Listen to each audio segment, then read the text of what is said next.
Good evening, everyone. Welcome to the Fitchburg Planning Board, August 29th, 2023. Tonight on our agenda, we do have a couple of hearings that are going to be continued, and we'll do the procedure for that, but it's going to be, if anybody's here, it's the solar energy development on Arnhow Farm Road, as well as 44 Ronald Street will be on our September meeting. So we won't be discussing that this evening, if anybody's here for that. Also, there was a project for solar on Shea Street that is also not on our agenda this evening. That's going to be on a future date to be determined once we receive more materials. I'm just going to read a brief statement regarding the procedures. All meetings of the Fitchburg Planning Board are open to the public. This does not mean that the public participates in all aspects of the meeting. It simply means that the meeting itself, including all discussions and votes, is open to public view. If you wish to address the board regarding a public hearing, please raise your hand and the board will acknowledge you at the appropriate time during the hearing. The board will also monitor any participants that are attending virtually for questions at the appropriate time. Virtual attendees are asked to use the raise the hand function to be acknowledged. 1, state your name and address. 2, approach the center table and either stand or sit. This allows you to be seen and heard clearly by everyone in attendance. 3, the planning board requests that comments be limited to no more than 5 minutes in the interest of time. Please be advised that FATV is conducting audio and video recording of this meeting for public broadcast, and I ask that anyone in the audience who is recording this meeting to please identify themselves for the record now by stating their name and address. And I see none. Great. Our first item this evening, and we have approval not required plans, of which we have 2. The first one is an A&R plan for 15 Bamford Avenue and 45 St. Martin Street. Madam Chairperson, good evening. Good evening. Members of the board, thank you for taking the time tonight. My name is Frank Preston of Haley Ward, and I represent Mr. Kevin Ledger, who owns adjacent properties on Bamford Avenue and St. Martin Street. The property at St. Martin Street is connected to the municipal sewer. The property on Bamford Avenue has a septic system, and the Board of Health has determined that it is impractical for the Bamford Avenue property to be connected to the municipal sewer. As it happens, the septic system needs an upgrade, and there's no room for it.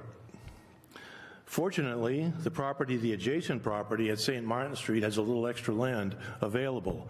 So what we're doing here with this plan is transferring a portion of the St. Martin Street property to be combined with the Bamford Avenue property in order to provide enough room for the upgraded septic system.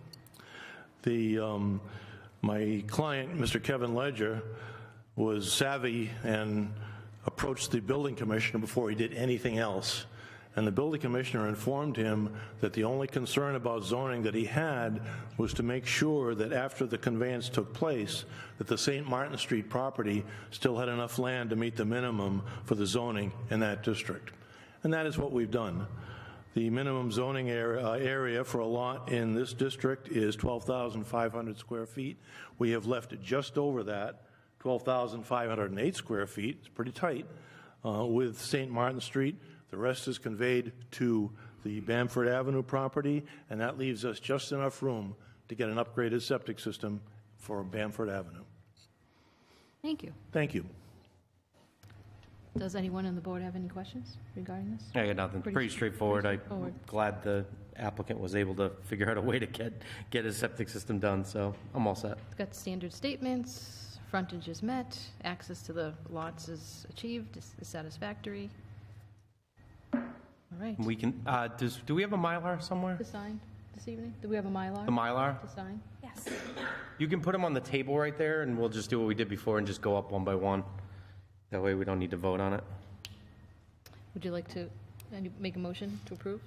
Yeah, well, we can just sign it if you want. That's the way we used to do A&Rs without actually voting on it, but if you want to vote, we can. Whatever you want to do. All we need is 4 signatures, and then it's approved. Yep. Yeah, thank you. If you don't have a Sharpie, we can vote to authorize you to sign it, but again, historically, this is the way we always did it.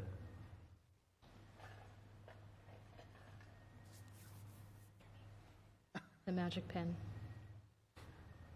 Why don't you sign it first, Paula, and date it and sign it, and then...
Tracy, you can sign that for Peter.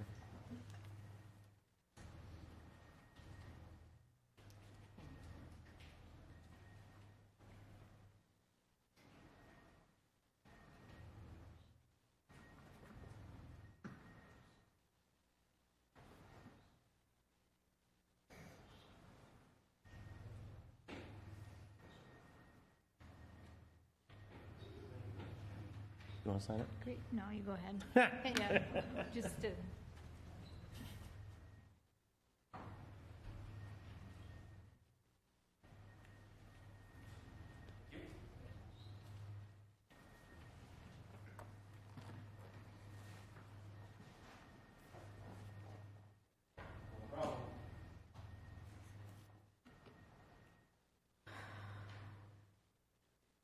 Thank you. One approval down.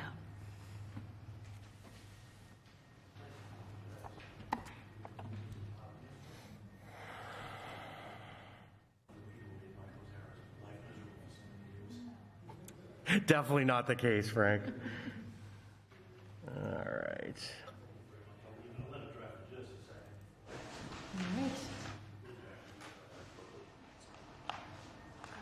I'll take these for our records.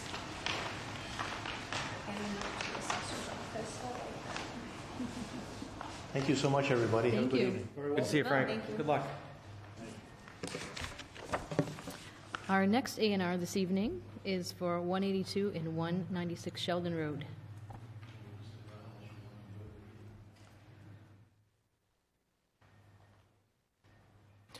So I assume, Is there anyone here to present? let me,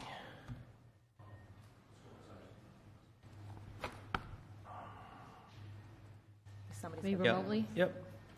Go ahead, Josh. There we go. So can you guys all hear me? We can. Yes. Okay, good. Yep, so basically this A&R, I'm Josh with Graz Engineering, representing Jameson Van Dyke. This A&R for 182 and 196 Sheldon Road is keeping the same frontage on both lots. We're just adjusting that lot line that's in between the houses based on the as-built locations of the houses. Yep, that line there. And then we've taken that line and run it straight to the back corner and gotten rid of the drainage easements that were there. Because we were able to take we had one basin proposed for these new houses, and we're able to separate the flows, and they each have their own basin now. That's, we put a note to that effect, note 5 on the plan. I believe you guys are familiar with this site. You've seen a plan in February, which we did an adjustment of that middle lot line, and now we're just adjusting it again to make it tight to the as-built houses and make the landscaping work better on the site. They still have their required area. It's 65,000 square feet required in this district, 175,615, and the other one is 66,493.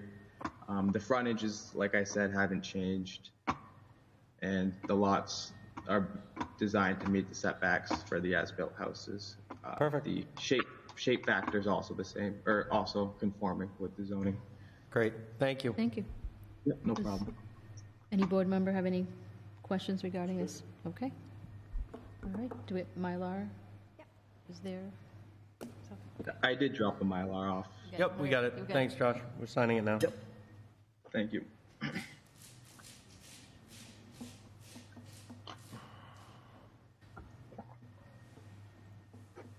Out of curiosity, Josh, while they're signing that, do you, I'm looking for it now, do you put the shape factor calculations on your A&Rs? Yep, it's over to the right-hand side there.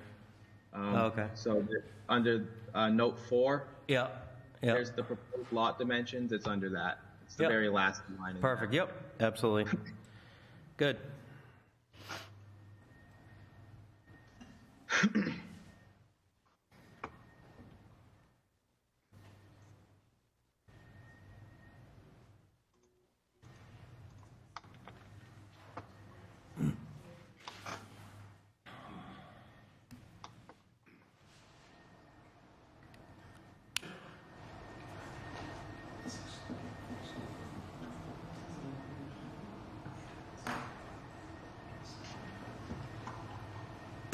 When nothing's happening in a minute, someone can remind me that I paused the sharing. So when I go to change it and nothing's going on, that's why. All right, I want to see fire comments.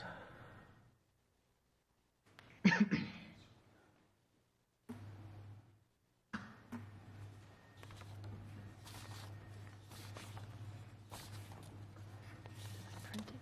I did not print it, did I? Okay. You sure? Last chance. Yeah, just because if there is, Oh, I see what you're saying. yeah, just in case, yeah.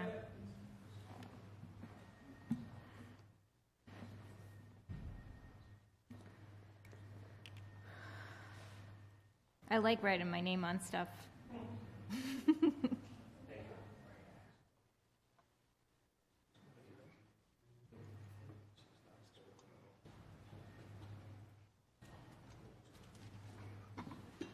All right, thank you, Josh. Thank you, guys. All right. Our next item this evening is a minor site plan for 791 Water Street, Fun Stuff Playaway for an outside play area. Let me pull up the site plan. Yes, you can either first. stand or you can sit as well. Fine. You better It's stand. This is week 8. I'm fine. Okay. Thank you. So I'm here to go for a minor site plan because we put some stuff out behind the store. That used to be the loading area for our rental store. Can you just state your name I'm for the sorry, record? Francis Dower. Thank And I own Fun Stuff Party Place Playaway. Thank you. Sorry. And then, so I closed my rental store, and so I took the back area that used to be our area for the rental store, and I made a little outdoor play area for the kids. All right, so Pull just, up the photos in 1 second. So I pulled up the site plan, obviously the highlighted area. The one thing that I had mentioned was, and it's fine, we'll deal with it. I wish you had shown it on the actual site plan that we approved when we approved Fun Stuff, because there's a site plan that shows all the parking and everything else that's on the site. But neither here nor there. We can work with what we have. It's just would have been more convenient if it were on the other one.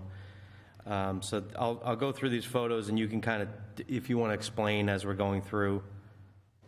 Yeah, so so if you look against that brown wall there, where there used to be that was used to be our area. We always had a fence back there. For this, we used to store the inflatables, and that used to be the warehouse for the inflatables in the wintertime.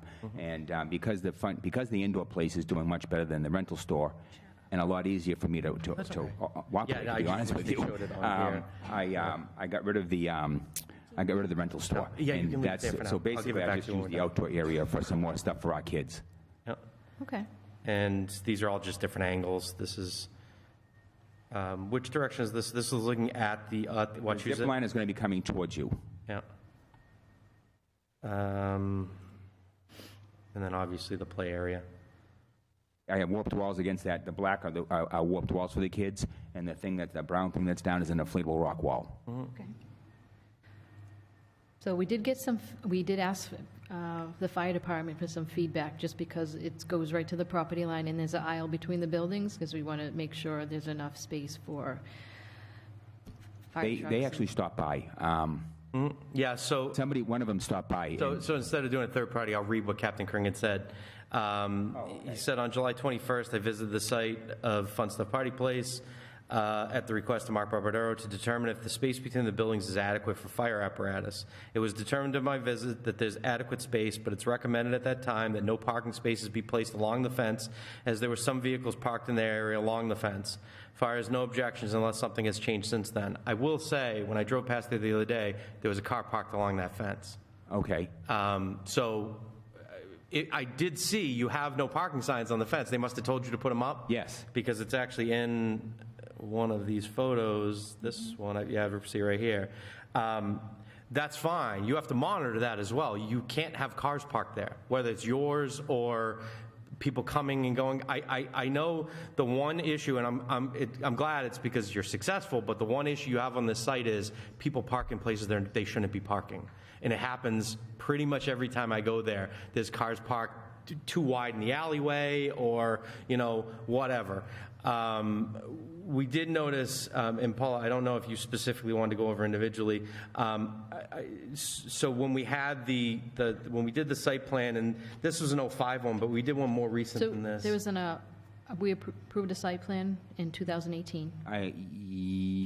Yes. Yes. Yes, it was 2018. So we're looking at those conditions as well, and some of them are still unmet. So Which I'm not familiar with which ones.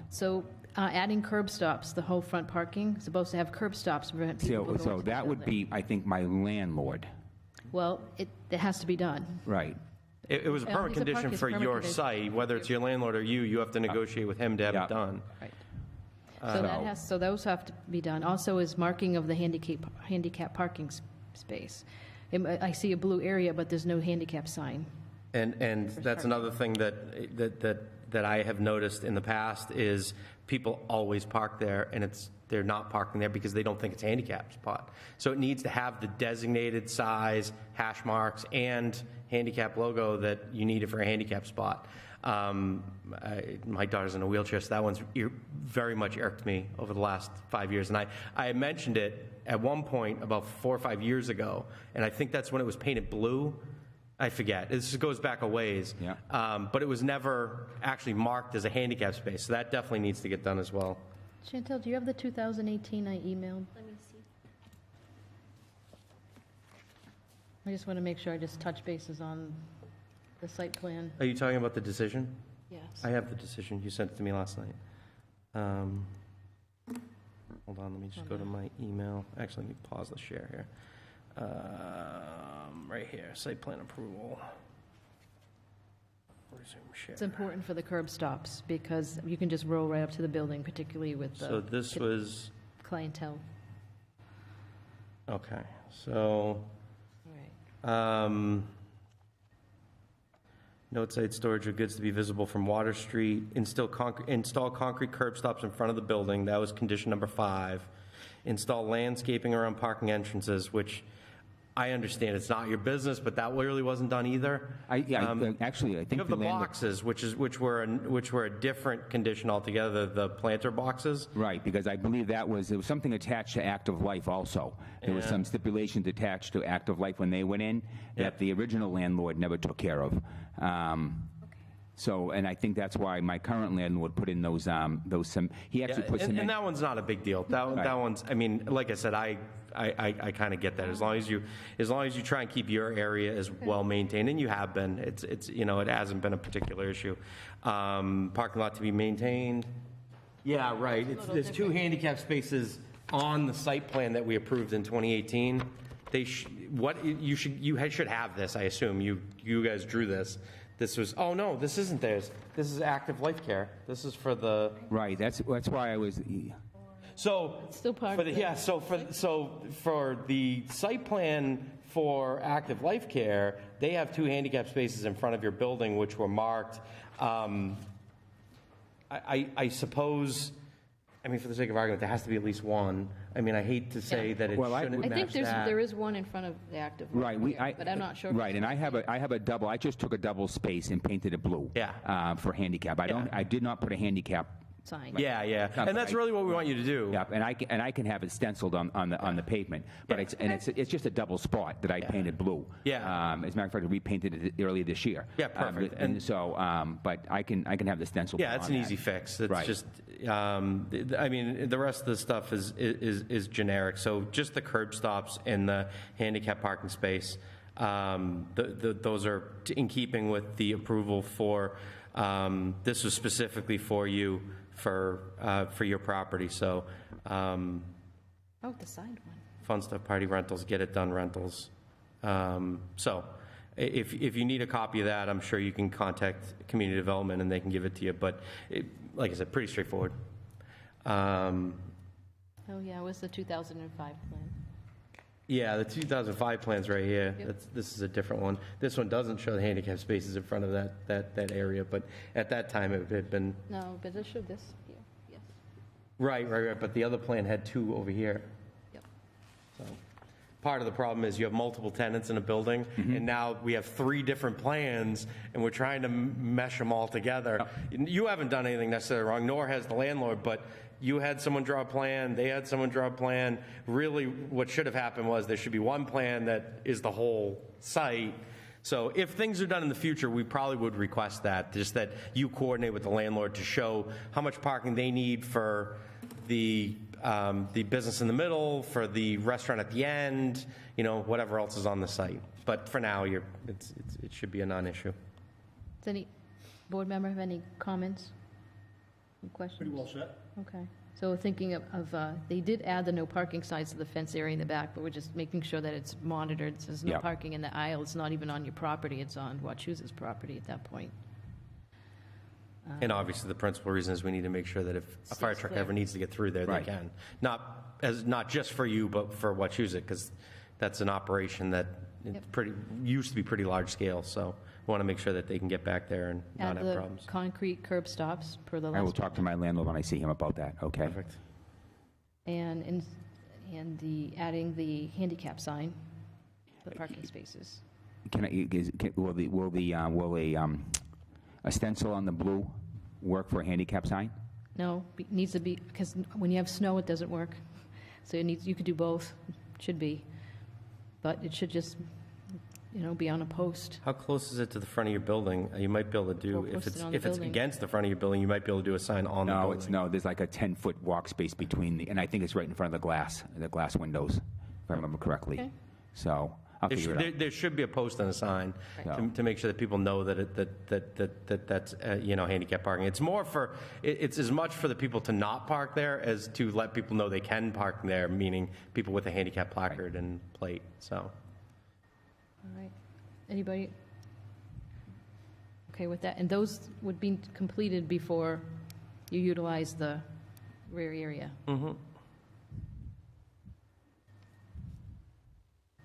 I did notice, for what it's worth, I did notice a grand opening on Facebook for Friday. Yes. So in order to have that open on Friday, you have to have all these improvements done before Friday. And I will try my best. But just so you know, I found out about having to go for the planning board like 3 weeks ago. All right, and we started this back in May, and nobody told me I needed to come to the planning board until like 3 weeks ago. So that's why I'm here now, because if I known back in May or June, we would have come to the planning board and we could have taken care of all these things. Was a permit applied for in May and just Yeah. no one ever said anything? Yes. Or- Okay. Yeah, that shouldn't happen. But you I already had a apologize. 2018 permit that wasn't with outstanding items. It's the same Yeah, item, so you had all that time to do it. Yeah, well, I got to be honest with you. I didn't go back to the 2018 permit. I figured I just thought we had done everything. So, Oh, it's caught up. no. Yep.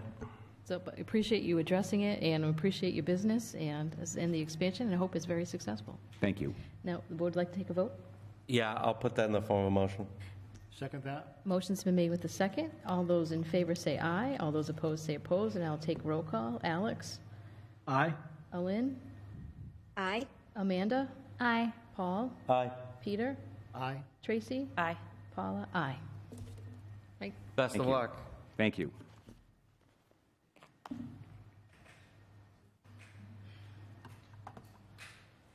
All right, let me... All right, we are into our public hearing segment for this evening. The first item was a special permit and site plan review for solar energy development at 140 Ironhouse Farm Road. They have since requested an extension, They have. so they'll be continued to our next meeting. We also received on our list, Even though they signed the extension for the site plan, should we not vote to continue it? Because that's already been opened. yes, we should. Make a motion to continue 140 on Howe Farm Road to our September meeting. Second. Motion's been made with the second. All those in favor say aye. Aye. Aye. Aye. All those opposed? All right. Thank you, I'm getting ahead of myself. The other one was a major site plan review for Fuller 44 Ronald Street, conversion of residential dwelling into daycare center. That was continued from June meeting, and they have also requested an extension to our next meeting, so And that's just a site plan, but if you want to take a vote, we can, but that one's not as important to... yeah, we'll take a vote. Make a motion to continue to our September meeting, 44 Ronald. Second. Motion's been made with the second. All those in favor say aye. Aye. Aye. Aye. Aye. All those opposed? None? Okay. Continued.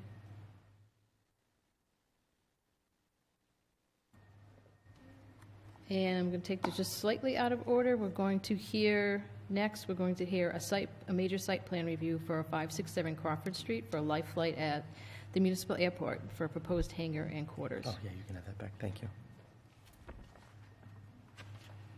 All right.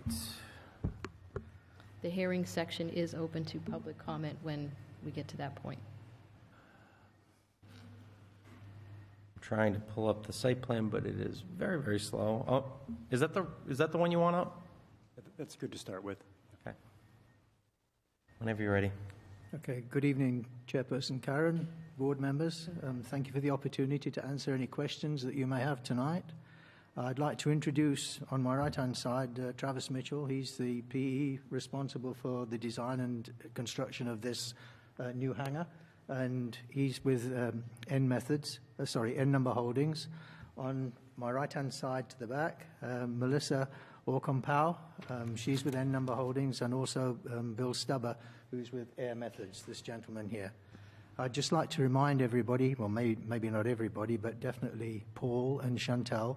We actually had a meeting on the 27th of July in the City Hall at Fitchburg, and we had Commissioner Erickson and Commissioner Mark Barbadora, plus representatives from Unitil and other areas.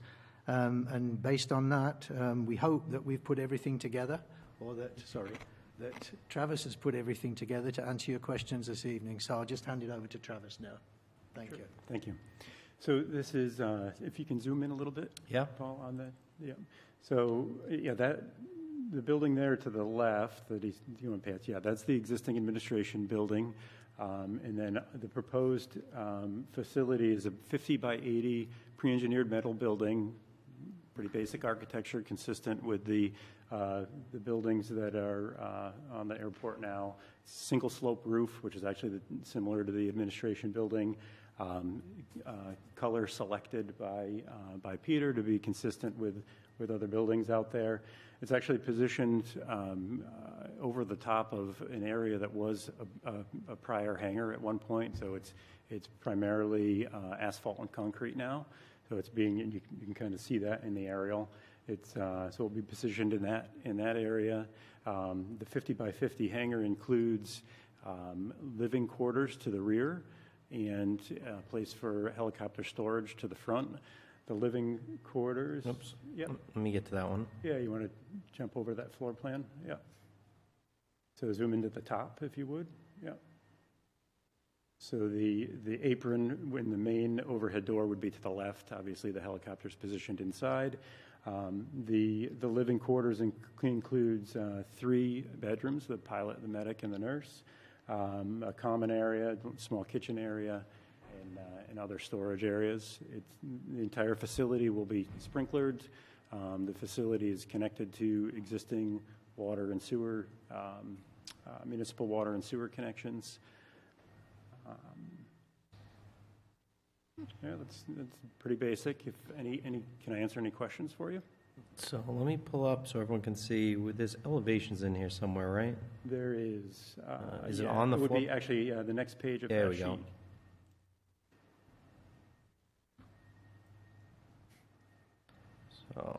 So the upper left would be the main overhead door, and so the single slope roof, you see, it's not a typical peak. It's from sloping from left to right, which is consistent with the administration building. And then the lower left is a rendering of the rear of the facility, and then the two sides. Thank you. Yeah. All right. One chopper at a time? And how many aircraft? Yeah, Just so the one? one aircraft Just is the based one? there. Yep. And the crew would sleep up to? Yeah, so three. So the facility sleeps 3 crew that are there. Yeah. Okay.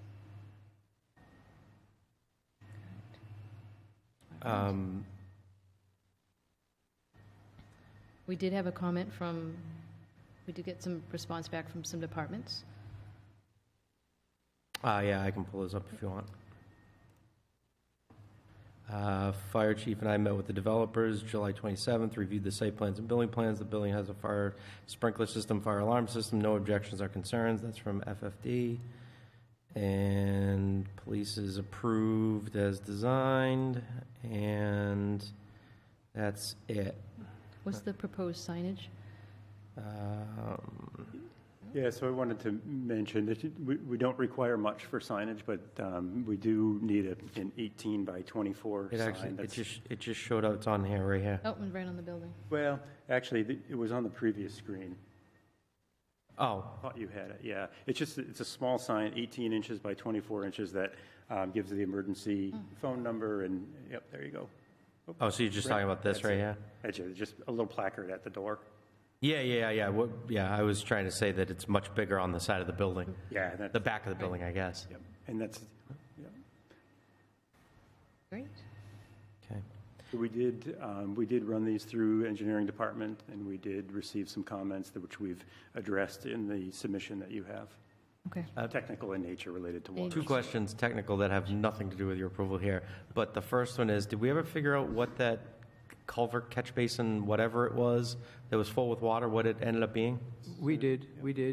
Basically, we got the fire chief in, and Yep. he had plans going back far further than we had at the airport, and also far further back than what Mark Barbadora had. Oh, no kidding. And basically it was an old pit, Yep. and it's all been smashed in, it's all been filled, and it's been approved by Captain Suarez. Perfect. By Chief Suarez, sorry. The other question is, so I noticed here, you have, obviously you have the building location with the flood map. This is the old flood map. So we're in the review period. I'm sure you guys know this. We're in the review period now for the new flood maps. We have another couple weeks, I think, to review before they become official. Has the airport looked at them? Because what I heard was they're particularly detrimental to the airport's property. Not really. No? Okay, that's No, good. because I actually spoke to FEMA, Yep. and I sent them the latest details that we have on the new runway, because they were working to the old runway. Yep. The new runway has all the catchment areas on it and everything, and they said once that's done, we'll be fine. Okay. And it won't be any worse than what it was before. Yeah, the question isn't, is flooding going to be a problem? Because I know I know it was designed well by the FAA and by Gale and everyone that was involved. The question is more of, is a lot more of the airport in the flood zone, which causes a practical issue for development, regardless of it's going to stay dry or not. Okay. It is going to stay drier, and the new development that we've hopefully got coming up after the 7th of September, when the RFP's adjudicated, it should be even better, because all of those hangars are going to be outside of the flood zone in any case. So That's fine. I just want to make sure, because I had heard otherwise. So I'm glad, as long as you're on top of it, that's all that matters. Okay. All right. Good. Thank you for that. And board have any No, I think questions? the site plan looks great, and I'm kind of excited to see some new investment in the airport, and I hope this spurs even more down there. Looks great. Thank you. thank you. Right, anybody else? Lynn or Alex? Okay, No, I think it looks good. all right. Okay. Yeah, nothing on this side. Everything looks good. Okay. Just offer you any questions. It is open for public comment if anybody would like to comment or have any questions regarding this project. You can either remotely raise your hand using the raise your hand function or in person, come up to the podium. And we don't see anybody. No one remote either. I'll make a motion to close the public hearing. A motion's been made to close the hearing. All those in favor say aye. Aye. Aye. Aye. All those. Aye. Aye. All those opposed? None. Okay. Discussion?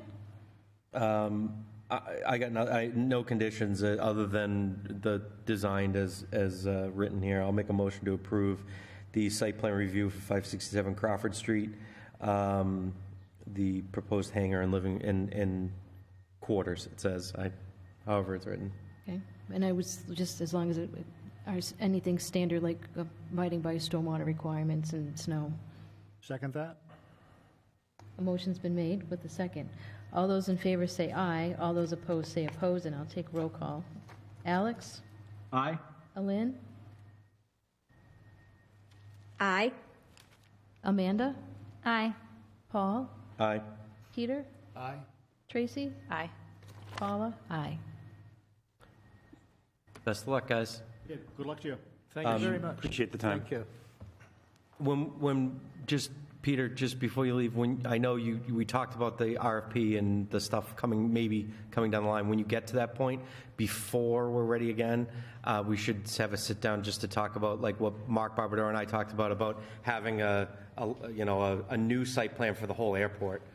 So Yeah, thank you. great, thanks, guys. Very much. Thank you.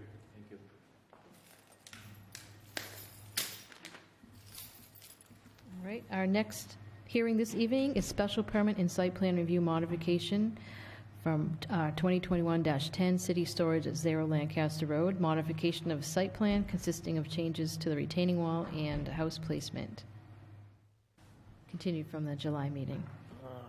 Right.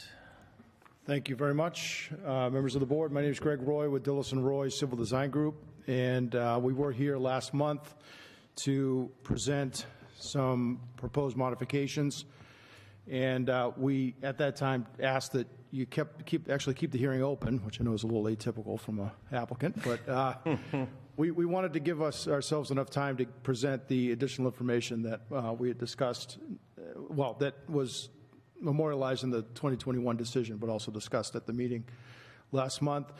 Those three things were to prepare a landscaping plan for the project, to provide a structural analysis, structural design on the proposed retaining wall, and also to go back and take another look at the architectural plans that we're proposing for the site.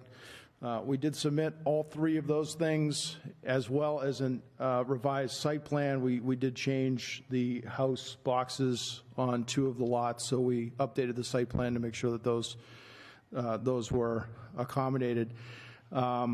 We also, I believe the prospective buyer of the property, the applicant is City Storage, but there is a prospective buyer of the property, submitted, I think, some photos to show you the colors and things that are proposed. Can I steer you a little bit here? Can we do the wall first, because it's the easiest thing? Absolutely, yeah. So I think it's going to be easier if we take these, there's 3 components: the wall, landscaping, and the architecturals. The wall is, I have it up there. It's this location here, and we already talked about that last time. Obviously, if it's high enough, code's going to require fence. You already had fencing show on parts of the plan. Is there fencing on top of the wall? How tall is it from top of wall to bottom? We are proposing fencing on the top of the wall. Perfect. The height is, I think, I can tell you here, almost 6 feet at the tallest. Yeah, so that's great. We're on the same page, so that's fine. So the only caveat I have, and I don't know if they've looked at it yet, and where we have some fluctuation going on in the engineering department right now, So if they haven't looked at it yet, the only thing I'm going to say is it's up to them to sign off on it. But, Subject to their review, for but sure. aside from that, I don't know. Like I As said, I long as think it's stamped by structural engineer. yeah, it is. Yeah. So unless the other board members have comments, as far as, like I said, I suggest we take them one by one because I do have a particular issue with one of these. So I have no problem with the wall. It seemed fine to me. No. Perfect. The only one question I have on that wall is where it says top block. Yep. Is that a block, a full block, or is that a special top piece? I believe that's a piece that has a more of a finished edge. Finished top. piece. Yeah. I think it's Great. Yeah. And All right, the next item was we've got let's- landscaping and the landscape structure. plan, which is right here.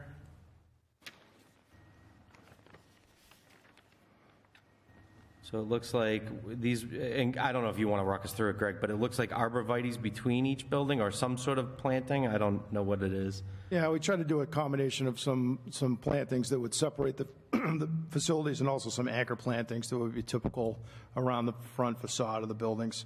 So we have arborvitae's, as you said, that are in between the units, and then we have a mix of also a couple of red maples for some street trees. And then we have some rhododendrons, azaleas, and some daylily lower story plantings. I think to I'm offset. trying to see So- the lot lines, I'm not, Well, the law line's here, but my only question. between the three. Oh, yeah. Yeah, we did. Did they just split them? Where those arborvitae's basically Yeah, are? essentially, they're right on the lot line. Okay. Correct. The only question I have, and I'm only saying this because I've heard DPW mention it before, is especially with things like red maples and oaks and things like that, that they're significantly back from edge of pavement. Now, it looks like Yeah. it's quite a bit. Yeah. But obviously, we just don't want root issues with, especially there. Absolutely. There's steep grade issues, and there's probably road issues to begin with. So just make sure if you are doing trees that are going to grow, mature 30+ feet, that they be significantly away from the edge Yeah, of pavement. I think that I didn't print a 2-scale plan, and we don't have a dimension on there, but it looks to me like we have them set back about 20 feet from the street, from the edge of the pavement. And what's the existing shrub on the right, the three? Yeah, those are just existing shrubs that are there today. So they turned out in color because we used that color pen style on the plot for this, but those are there today. Those They're are more existing. native invasives, or? I couldn't tell you what those type of shrubs are. I mean, but I guess they the do question exist. would be, would we be an appropriate type of like tree, just like in a subdivision, to plant along in the substantial right of way right there, just to kind of. Yeah, so I like the plantings, mulching and plantings, which is what I assume are in front of each of those buildings. Correct. Mulching and plantings, and then the tree plantings on the far left-hand side, given that there's a neighbor over there, I think that makes sense. Quite honestly, if we decide, my suggestion is we leave it as is. If we decide the DPW wants to put trees in there, the city gets trees. We get trees from Unitil, I think, constantly now if we ask for them. Between Arbor Day Foundation and Unitil and everything else, I know I got 3 recently just because they give them away. So I don't think getting trees there are hard, but I don't think we also want trees next to edge of pavement just because they're going to lift up and damage pavement. So, unless you want something in like this corner here, Paula, which actually I don't know what these two are. Those are canopy trees. Those are the red maples. Oh, okay. Okay. Oh, that's good. Okay. Well, so this one, if you can just make a note to just double check placement with DPW. Obviously, I think we'll make our normal condition that we want DPW to make sure that they look at the landscaping plan I too. would like them to do that, as well as like those ones that you say existing shrub, like what can shape of those in? You don't leave Right. like terrible things Yeah, up front. Truthfully, it's been a little while since I've been to the site. I'm not going to lie to you. I mean, I can- But my recollection is they weren't necessarily an ornamental shrub. Yeah. So I think it might make sense just to, You might just ask Take- permission from DPW just so you can take them down. yeah, that's what I would, the you know, case. that may make the I most know sense. Diane, I know one of the abutters, one of the neighbors across the street has her hand raised. I don't know if it's to I assume it's to shed light on the tree situation. Do you want to? We can do that. Go ahead, Diane, if you have some input on that. Concentrating on the landscaping at this point. Hi, this is Diane. Can you hear me? Yes, we can. Yes. Hi. Yes, I live across the street and I look at that property every single day. And I have to say that most of the existing, if we can use the word greenery that's there, is not in good shape. And I would say if someone's going to try to make this a nice piece of property with 3 nice homes, get rid of everything that's there right now and put in something new. And I totally agree with the planning board. Do not put anything close to the edge of the road. That road, as I said in prior meetings, is a very narrow road. And if you're going to pull up, the poor street is going to get beat up with more people living on it. And if you put trees that's going to develop roots, that's going to damage the road further. It's not going to be a good thing. Perfect. Thank you, Diane. Okay. I'll have something else to say later. if you don't mind. Yep, you can raise your hand again when we get to that. We're going to do these one by one. Yeah. Okay, thank you. The one question I might have is on that row of arborvitaes that are between the 2 garages. To the left, there's 5 of them there. How close is that one to the road? Is that? It looks like it's fairly close to the road. Yeah, it's close to the right-of-way line. Luckily, there's quite a bit of right-of-way there between the edge of the right-of-way and the road. It looks to me to be between 15 and 20 feet. From the road? From the edge of the Okay. street, yeah. I'm just worried about people backing out of the driveways Yeah, of sight lines. Sight lines and things. I don't think we're going to run afoul of that. Okay, great. If anyone can follow this, because that's a good question. So the arborvitae Peter was talking about is right here. Edge of pavement is where this X is. This line right here, right? I can't see it. Greg? Oh, I'm sorry. Still paused. So this is the arborvitae we're talking about. This X is edge of pavement right here? That's correct. Oh, yeah. Yes. I like the idea of 5 arborvitaes in a row. Maybe that one could be put to the back one if it's going to infringe on the sight line, that's all. Yeah, I like I said, you can you have a dimension there. The driveways are 24 feet wide, so that that gives you that gives you the scale. So you're looking at that first arborvitae about 20 feet back from the edge of pavement. So you can almost have a complete car parked there. You'll be looking in front of that arborvitae with the sight lines. But we're happy to do, if the board feels that we should move it further back, we're happy to do that. Only if you think that it's infringing on the sight line of someone pulling out of the driveway. I don't, but again, we're happy to accept the condition that they be reviewed by the DPW, and if they have a change, we're happy to do that, so. Okay. That's it for that. And we're happy to take the shrubs, we're happy to, it seems to me, based on my recollection, that it would make sense to just sort of take that out and restart, make Yes, some nice. the shrubs. Dress up the landscaping. Yeah, I would, We would just say, coordinate with DPW for the removal of the shrubs in the right of way. Public way. within the public way, Yeah. that's right of way, but yeah. That is right away in Yeah. there, yes, correct. Yeah. So anything we do there, we have to get permission anyway. Yep. I have no problem with it. I think that you have tree plantings, you have nice landscaping. My biggest pet peeve with some builders is that a lot of builders now don't do basic landscaping other than loam and seed, and it's it's good that these will actually have plantings and mulch and And also goes a long way. Walkways from the front to go to also towards the front. Yeah, those aren't shown on the plan, but there will, of course, be a walkway from the edge of the driveway across to the front door. Mm-hmm. For sure, yeah. Because two of the elevations provided that the builder provided Didn't have. don't. It's just like it's like a huge hill that people have to traverse up, up grass to get to the front walkway. And Paul and I both said the same thing. It's like it just doesn't look right. Yeah, like that. well, we'll certainly I have think the we walk. have to, Yeah, there'll we be have to walkways. say it.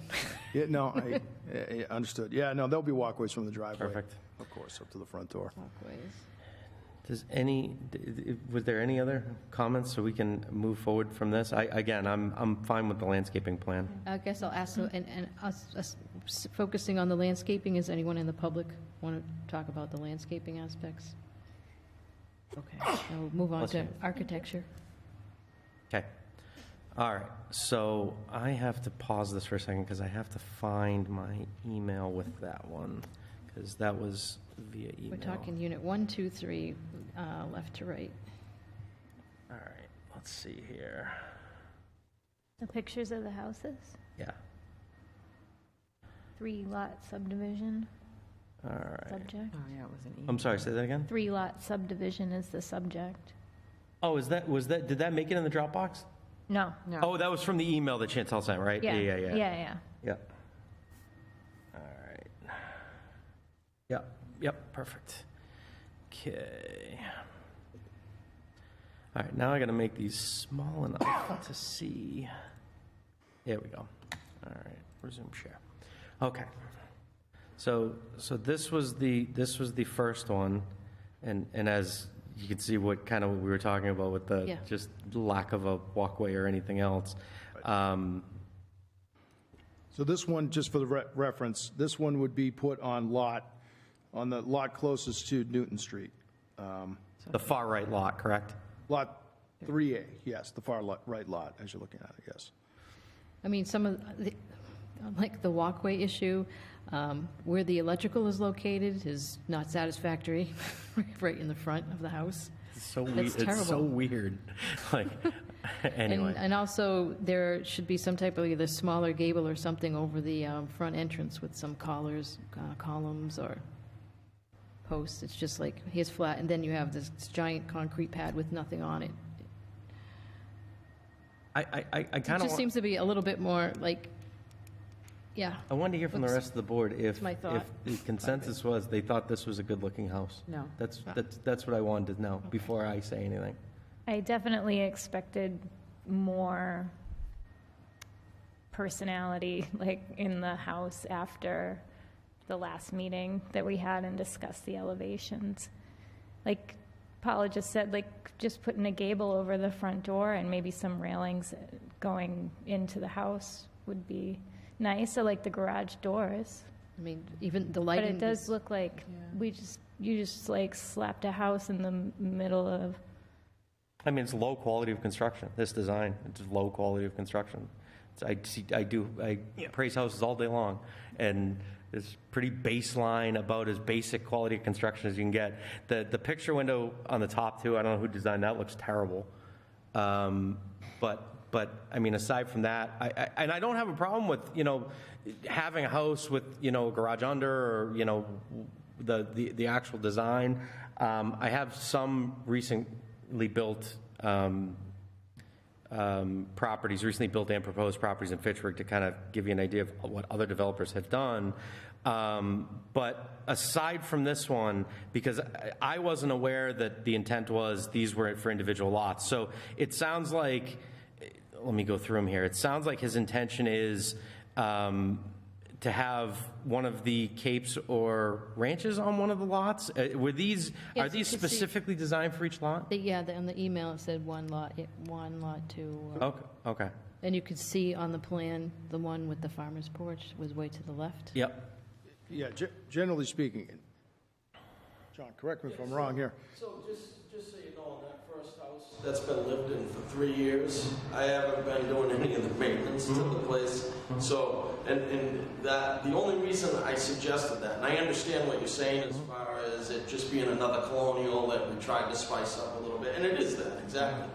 But for that smaller lot on the right where it's going to have a drive under, that it just seemed like maximizing the space, because we're trying to, it's a really nice neighborhood, we're trying to maximize the space to make sure we have a good, suitable house for a family. That's all. But I'm open to your suggestions. These are just some that we built, and I know you had mentioned capes, so. The last cape, this cape is fine. I like that, there's shakes on the dormers. obviously the farmer's porch, and I noticed in the landscaping plan, it shows the far left lot with the farmer's porch. I think that would be a beautiful house to put there. I don't have a problem with this house. I did have, let me pull up the email, man. Yeah. So, and I'm certainly well aware that some of the ones I'm about to pull up are not reasonable expectations. It's more to show you that these are properties that have either been proposed for lots in Fitchburg or recently have been built in Fitchburg. So I'll preface it by saying that. So the first one in particular, like, I get that that's overkill for, what you're trying to do. No problem. That is a proposed house as of right this second in Fitchburg. But this was a recently built property on Swan Ave. Obviously there's a covered porch, there's multiple gable ends. There's a different facade too on the front of it. This one, I think, so this house was the end of Swan Ave. This is the same size. It's like 1,600 square feet. This was just built this past year. If you did a house like that had, and maybe it's the porch and the color that did it for me with the other one. I honestly can't tell you. But, and I understand this one has an attached garage, and for that first lot, you wouldn't be able to do that. But those certainly exist as well. That's one of our houses on the bottom. This one right here? 20 feet wide, so you can't fit it. Yeah. You know what I mean?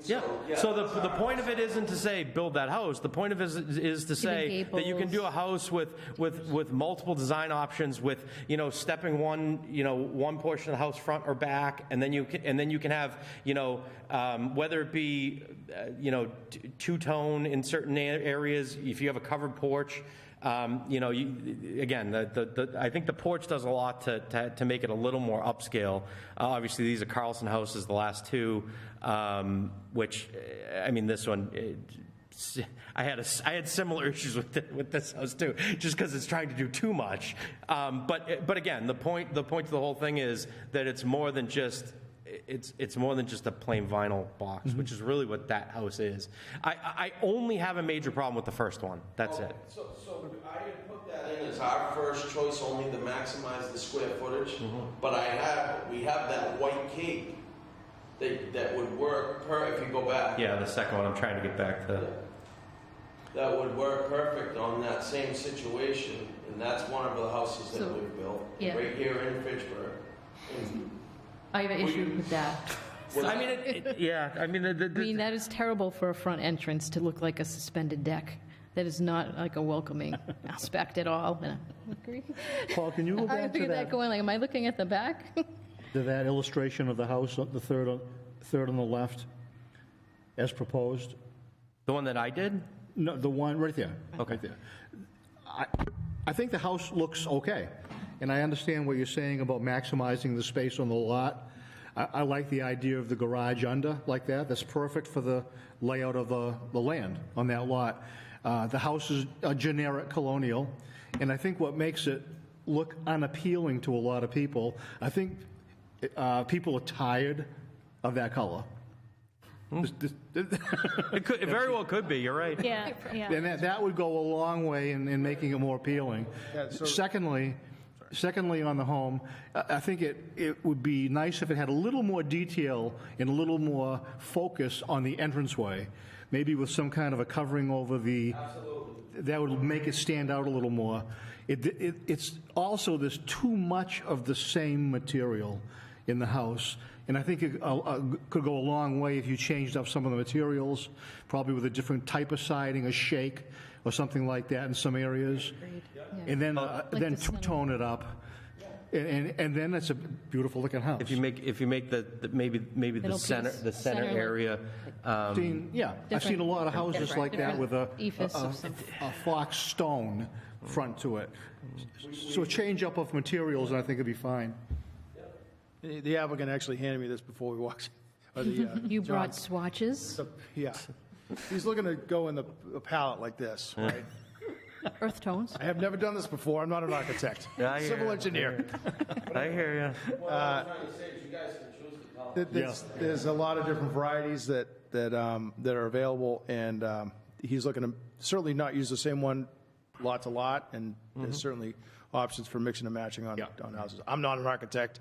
It would not look good if I picked a color, but that was given to me by John before we walked in. I'm not an architect either, but when you drive by a house, I understand, you either say, Yeah. wow, I know it looks good, yeah. Or, yeah. geez, you know. I can tell you it looks Okay. good or it doesn't, but in terms of being the guy that picks out the colors to make it look Looking good. for more of a wow factor. Yeah, understood. Yeah, so that, like, something like the gable or different ephes in the middle, lighting, this is terrible lighting, sorry.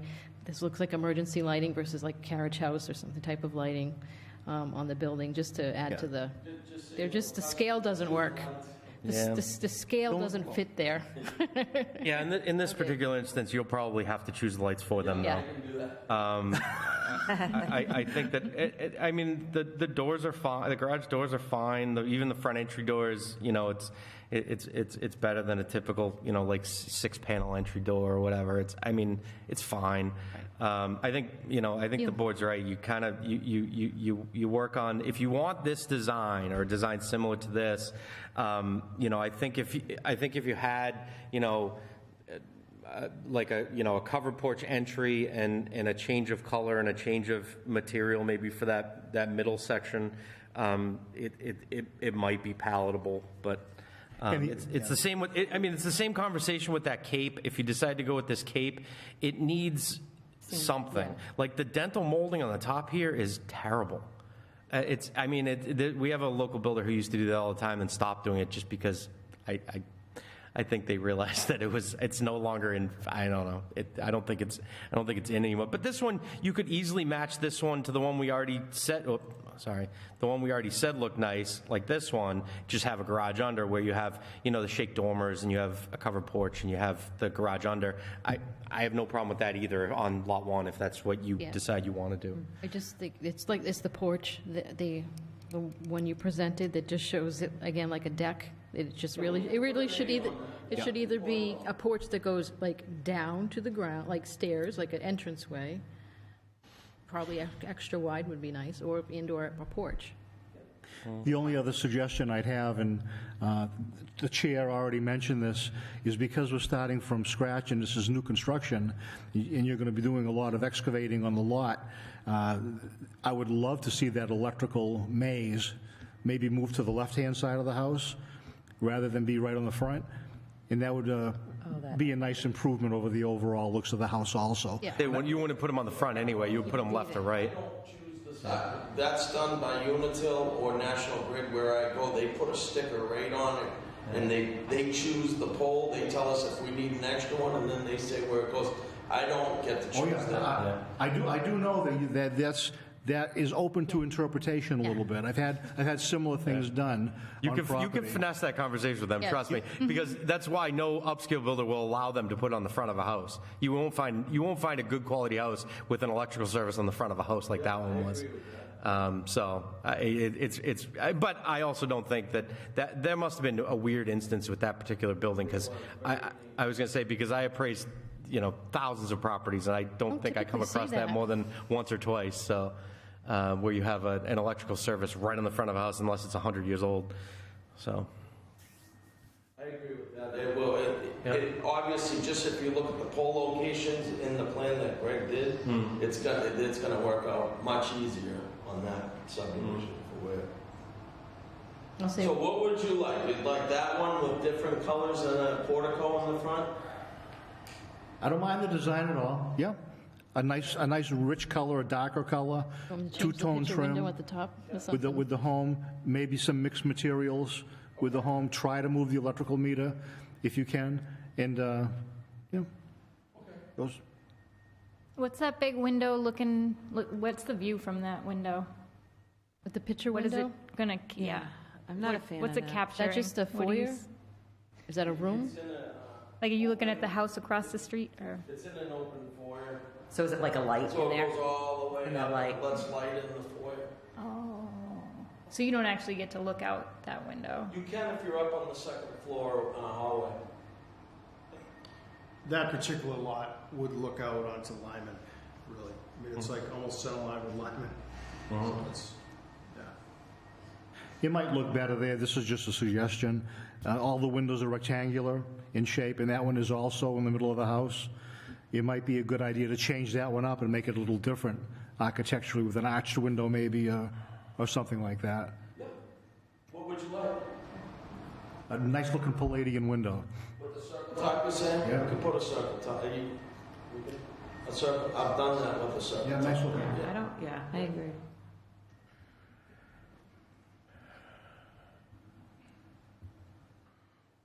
I'll just mention, anything you do with porches, we don't want any exposed, like 4x4s, that type of thing. So it would be like, vinyl encased columns, something composite, yes. So is it? Wood wears terribly. It's No one wants to maintain it. Similar for whatever yeah, porches you're providing. It's they should be destined to be composite, poorly maintained, unfortunately. at least on the front. And then, so you like the other two, for the other two lots then? Which one was the middle lot? So, hold on, I got a million things. Cape, I going on think. here. The middle lot was really that cape, but just changing the, of course, it'd be mirrored, but also changing the front to have a different look. Oh, this cape. Yeah, the one that. Yep. More, Oh, yeah, because that one I thought is first lot. This one here. yeah, see, it has the different, it's more or less the cape that you just had. That's the. Oh, it's that's just the area opposite you were side. talking about on the other house you would have liked to have seen. Yeah. It has a different front entrance, so Yes. it won't look the same as the one. Yeah, I was trying to pull up some porches. Paul, this is an example of new construction in Charlton that just came up, and this is an MLS, but, I don't know if that's something, what you're thinking about for that first one, or, a wider porch, or, I don't know. I was just trying to come up with some potential, Yep. We could do something similar to that in the first porch, yeah. alternative. Obviously, this is a much different type of house, but, you have a, wider covered entry there. I'm just going through new construction in MLS White right here. staircases are good. So, So we have feedback here. And anybody in the audience, virtual? hold on one Back second. to I'm Diane. not done going through this, I'm sure. Yes, Diane does. Go ahead, Diane. So I appreciate the expertise that I'm hearing from the planning board, because I'm certainly not familiar with all of these designs of new houses, but I totally agree that this, I guess we refer to it as Unit 3, that's the one that's facing the bottom of Lyman Avenue. Yeah, the entryway to that house should be either a full porch or a small modified porch, and there should definitely be railings, because I think that's terrible to expect someone to go up steps without having a railing on each side. I agree that the electrical should be moved somewhere and not be on the front, all right?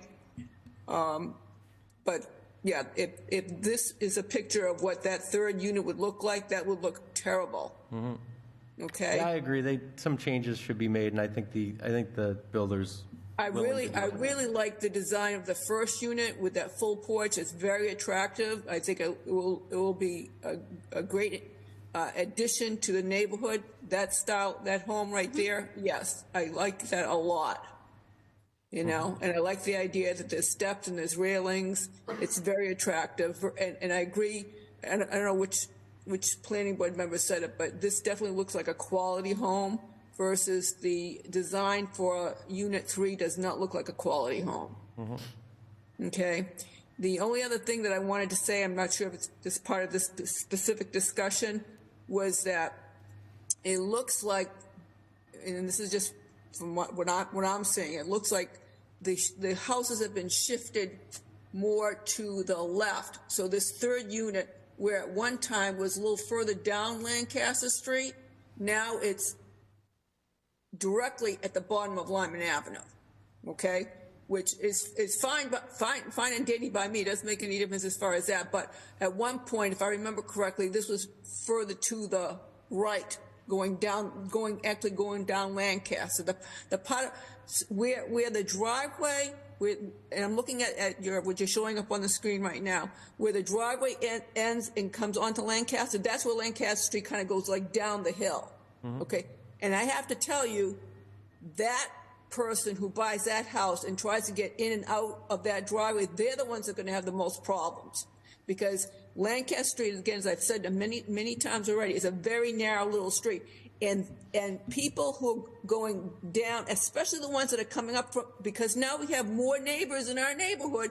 We have lots of people coming up Newton Street, taking that quick right up to Lancaster. And this is the dangerous part, where right now we're lucky if two cars can go by each other up and down. Most of the time, one car's got to pull over to the side for the other car to get around.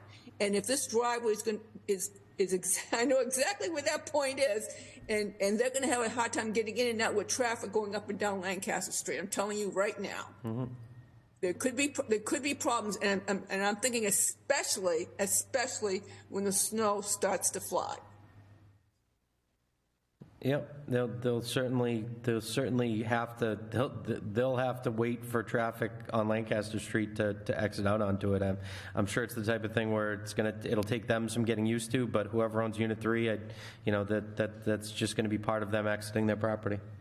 Yeah, I don't want to have to be calling 911 for accidents that happen on Lancaster Street once these houses are built and people occupy them. Oh, they should be able to turn around in the driveway, so they always not back out. Yeah, they won't be backing out onto the street. Hopefully there's plenty of width there to turn around.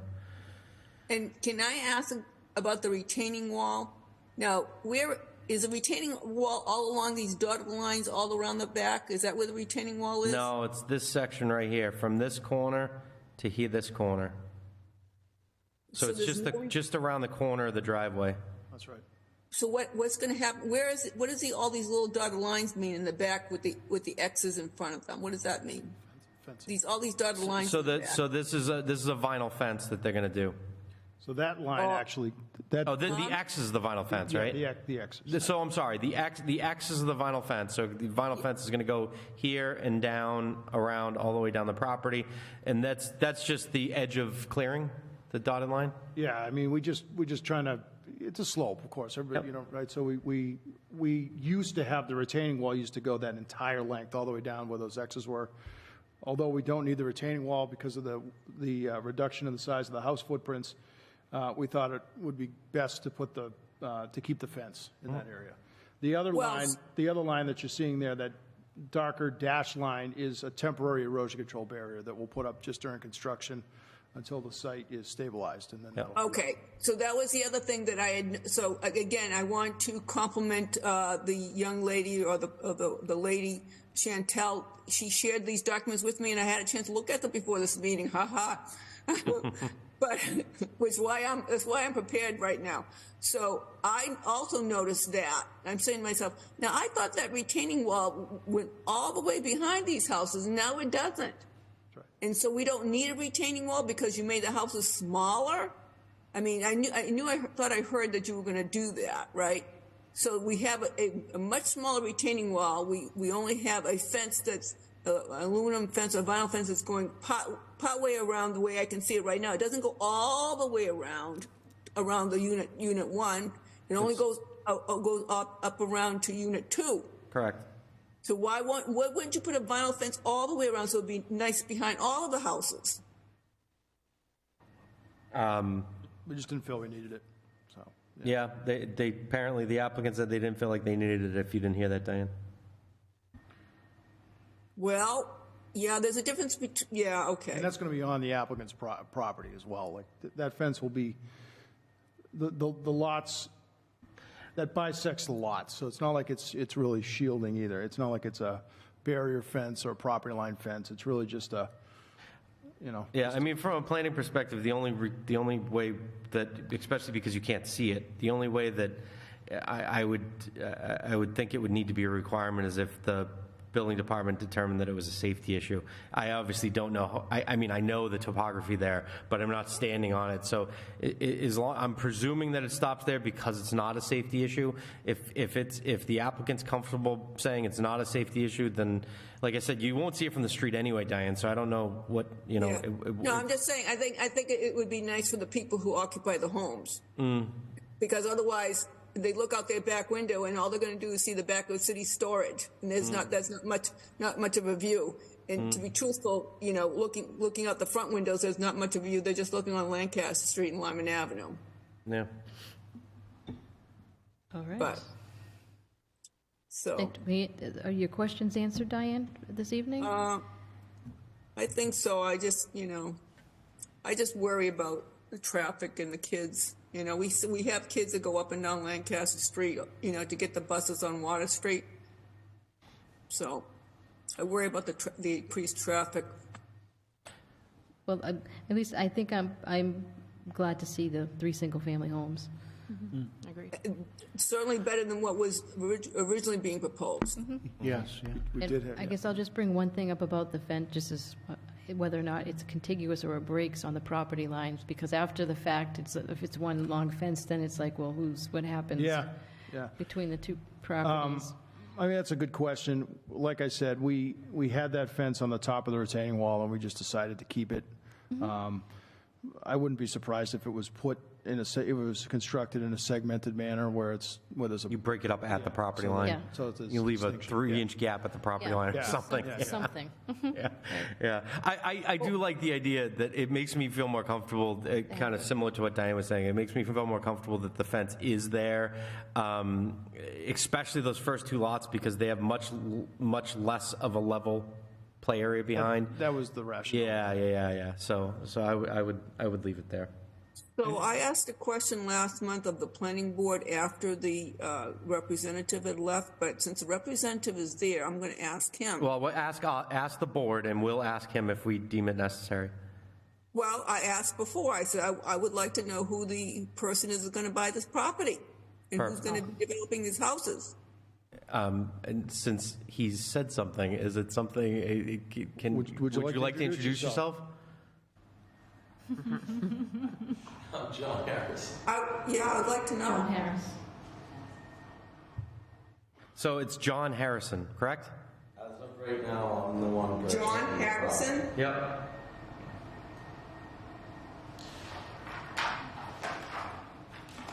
What's his company name? John, what company do you go by? John Harrison Construction. Okay. John Harrison Construction, Diane. Okay, I'm going to Google him and see what kind of information I can get. Thank you, Diane. Okay. I just have one other small question, and it may not even be worth asking, but does the board remember talking about this project at a previous time where there was talk about staggering the homes, not having them all in a line when you look at them from the street? Did we discuss that at one time? You know what I mean? Rather than having the face of all 3 homes the same, pushing one of I them. think that was maybe when there was more than there was multiple. Well, we were proposing Density. townhouses at one time, so maybe there was that. Yeah. I remember actually wanting to align it with the discussion that I remember is wanting to keep it consistent with the abutting property. Yeah, most modern tried to subdivisions, do. you try and keep the front plane of all the buildings Okay. aligned. But I think in virtue of the fact that we'll be addressing some of the concerns raised by the board with different front facades and things, that I think you'll kind of get that depth. Yeah. You know, you have a farmer's porch on lot 1, and then something a little different maybe on lot 2, and again, different on lot Yeah, 3. So, that makes sense. but yeah, that was my recollection, but again, it's been a few years too. I think just because I'm thinking of it now and I'm thinking the way it looks with 2 and 3, because we had talked about having a front covered porch or portico or whatever you want to call it.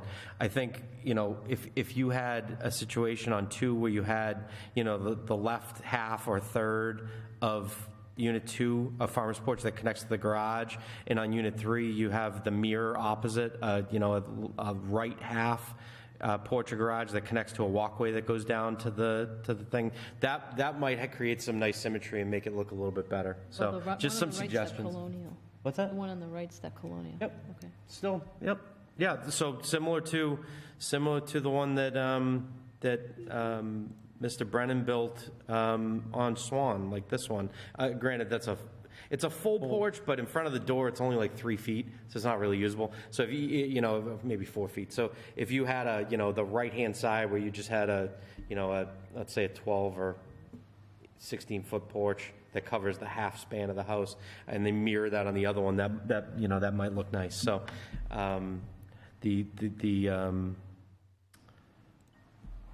anyway, I'll let you guys kick that around. We took notes. Yeah, exactly.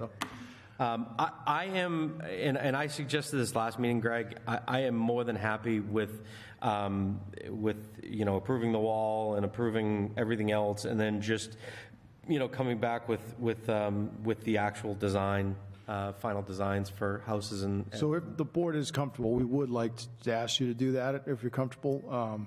That's all the permit condition is now. Yeah, So exactly. basically, we would just be signing off on the landscaping plan and the wall, and then when you're ready, I'd say before you pull the building permit, come back with the design plans, show us what they look like. Yep. You can choose colors. I don't think anyone on the board wants to choose colors. You can choose colors you think that look good. Well, we came prepared. Go from there. I appreciate that. At that But that would be great if the At board's that point, it's not a modification, it's not a modification of the permit, that's just satisfying a permit condition. So please bring it to the board. Thank you for that clarification. Yeah. Yep. Yeah, so we. Have to come back before an actual meeting, or is it something we submit to her? No, because the board will have to approve it, so we can't do it via email. We have to, the only way we can officially approve something is when we're all in a meeting space, because we can't vote over email, so you can't send stuff over email and say, does this look good? Because that's voting, so it has to happen in a hearing. We'll be meeting again shortly. 3 weeks. I says we'll be meeting again in about 3 weeks. And you won't have to advertise it as a self-contained public hearing. Yeah, understood. I appreciate that. Another appeal period after that? No. I mean, even this isn't. This is, so. Well, this is, it's modification of special permit for the wall. Oh, just because the wall length changed? Yeah. Okay, yeah, that's fine. So this I is had a a little bit of a difference modification, of so this opinion on has that, its but appeal, that's- yeah, but but here but we the are. standing condition that's already in your existing permit pretty much says come back That's with right. renderings for approval Yeah. as a and condition. I guess I'm happy to hear that it won't rise to, that issue will not rise, elevate this to another public. No, just. One question. So can I pull a permit with that one right away? If you guys all agree on that one, I can pull a permit on that one right away. We can approve that one lot if you want. I don't have a problem. Regardless, you still have the 20-day appeal period for the. Right. Yeah, I mean. No, I'm not gonna, we'll pull the permit after the 20 days, but I don't have to come back for that specific one. No, I don't. I mean, if you guys want to do that, I can add that to my motion that lot one, which is the far left lot, you build similar to the image that's up on the screen right now. I don't know how to refer it because there's 3 capes on there, but the. Well, that's what we have on the site plan that we submitted to you. So, I mean, we have that farmer's porch. Yeah, I have absolutely no problem with that. That's fine. Okay, and can I ask one more question? Yeah, sure. Could you go to the other cape that's green and tan? This one? Yes. Yes. So, someone had mentioned you'd like to see railings on that. The abutter did, the neighbor Well, did. I'm not sure that. So you like that? Out of curiosity. I'm okay with that for the second lot. Yeah, Looks good. Okay. I'm And hoping. you like those colors as well? Yeah. Yeah, I'm hoping that the first house that we saw, that looks great also, will have the similar type of garage door. We'll work that out and we'll get back in front of you for those, but if we can have those two, that would be such Basically, a you're talking about the same house for lot 1 and 2, except lot 1 has a full farmer's porch, and this one just has the entry covered. And then the color will be different. Thank you very much. I don't have a problem with that. My problem has always been that first image that came up, and quite honestly, the drawings that came last meeting were even worse. But that's another thing. And like I said, I do this for a living. I'm a real estate appraiser, so I see property all the time, and it's just you don't want things. You want them to look as nice as possible. So, but I'm. For the sake of conversation, I'm okay with making a motion.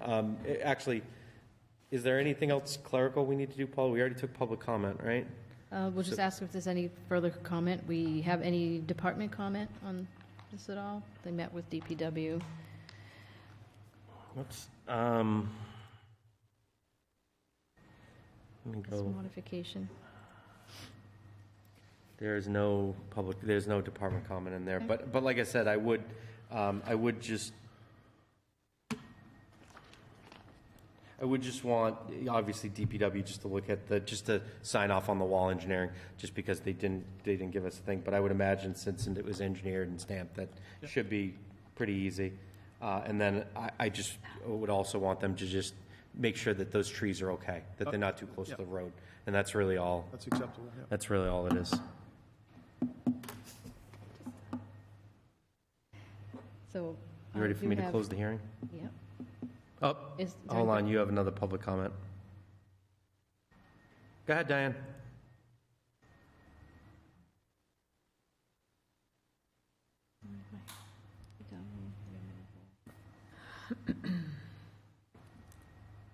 You just have to click the unmute button there. I'm sorry. That's okay. I was just inviting the board. Maybe some of you've already done this, but for those who haven't, I live right across the street. If you want to come over, I'm happy to walk around the property and show you exactly what we're talking about when you guys want to build 3 houses on this piece of land. Okay. Thank you very much, Thank Diane. you. All right, that being said, if there's no more public comment, the board have any further questions? Make a motion to close the public hearing. Just one question. How long, once approval has been, do you expect the homes to be built in the coming year? I would say, well, depending upon weather, you know what I mean? I'd rather not say something and then it not happen, you know what I mean? Well, the easiest way to do it is worst case scenario. So let me throw this out there. Next year, one of those Spring, houses- summer, you pour foundations and you're done by the end of next year in a reasonable expectation of time frame, right? All 3 done by the end of next year. With the current market the way it is, I just dropped 40 grand on a house, so, and it's still not under agreement, so I don't know. Okay, no, that's fine. We're just trying to get a ballpark. So 2 years? Probably. Yeah, that's fine. We're just trying to get a ballpark for time frame. And what ends up happening is we just add those. That was in this. It was in the prior permit too. And then if it goes longer than that, you come back and you explain why it went longer. And then as long as it's in good faith, then no problem. So it's just so these things don't go 10 years, 15 years. We've had projects. Yeah. We have projects now that are still open from the mid 2000s. So. Okay. Now we can close the hearing. Yeah. Hold on. Did make a motion. Diane, did you have one more question? No, but I'm glad you clarified how long it might take up to 2 years before the houses are going to be built, huh? Yes. I think that the expectation is the market has to absorb them, but I would think it would be within that. Yeah. But that's me, not the developer. So Yeah, well, I mean, interest rates are high, right? Yeah. I mean, everybody can read anywhere that, we know like I said, we have projects that are 15 years old that are still open. So I understand. yeah, we need more housing, but the market, the rates are high. Yep.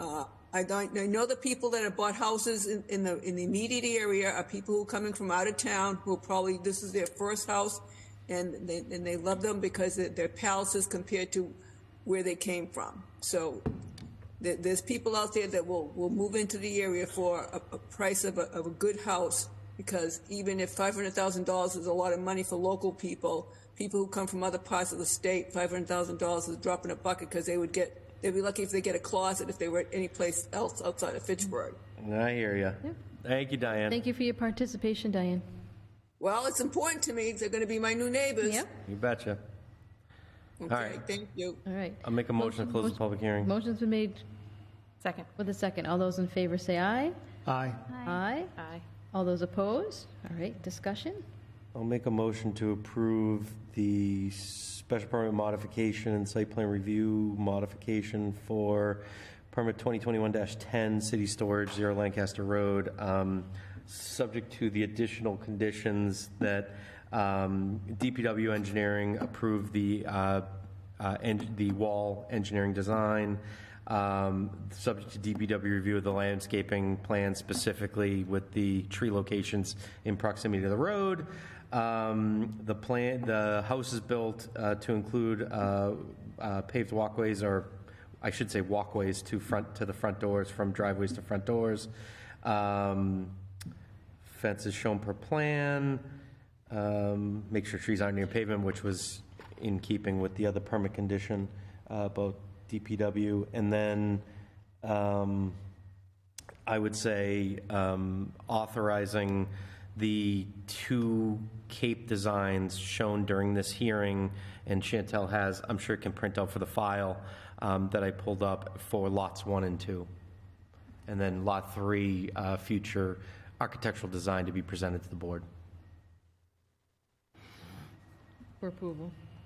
For approval, correct. I'll second that. And then also coordinate with DPW for removal of any shrubbery, vegetation in the right-of-way. Yeah. To the best that's possible, the applicant to clear the loose vegetation along the street. Yep.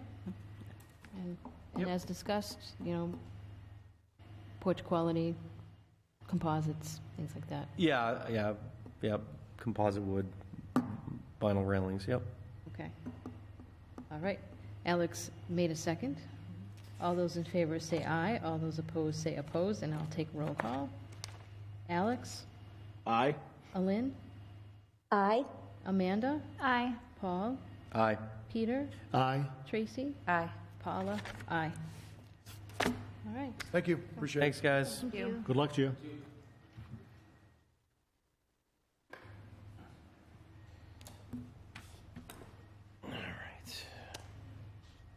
We have before us this evening a major site plan review for 270 Westminster Street, Monty Tech Satellite Campus.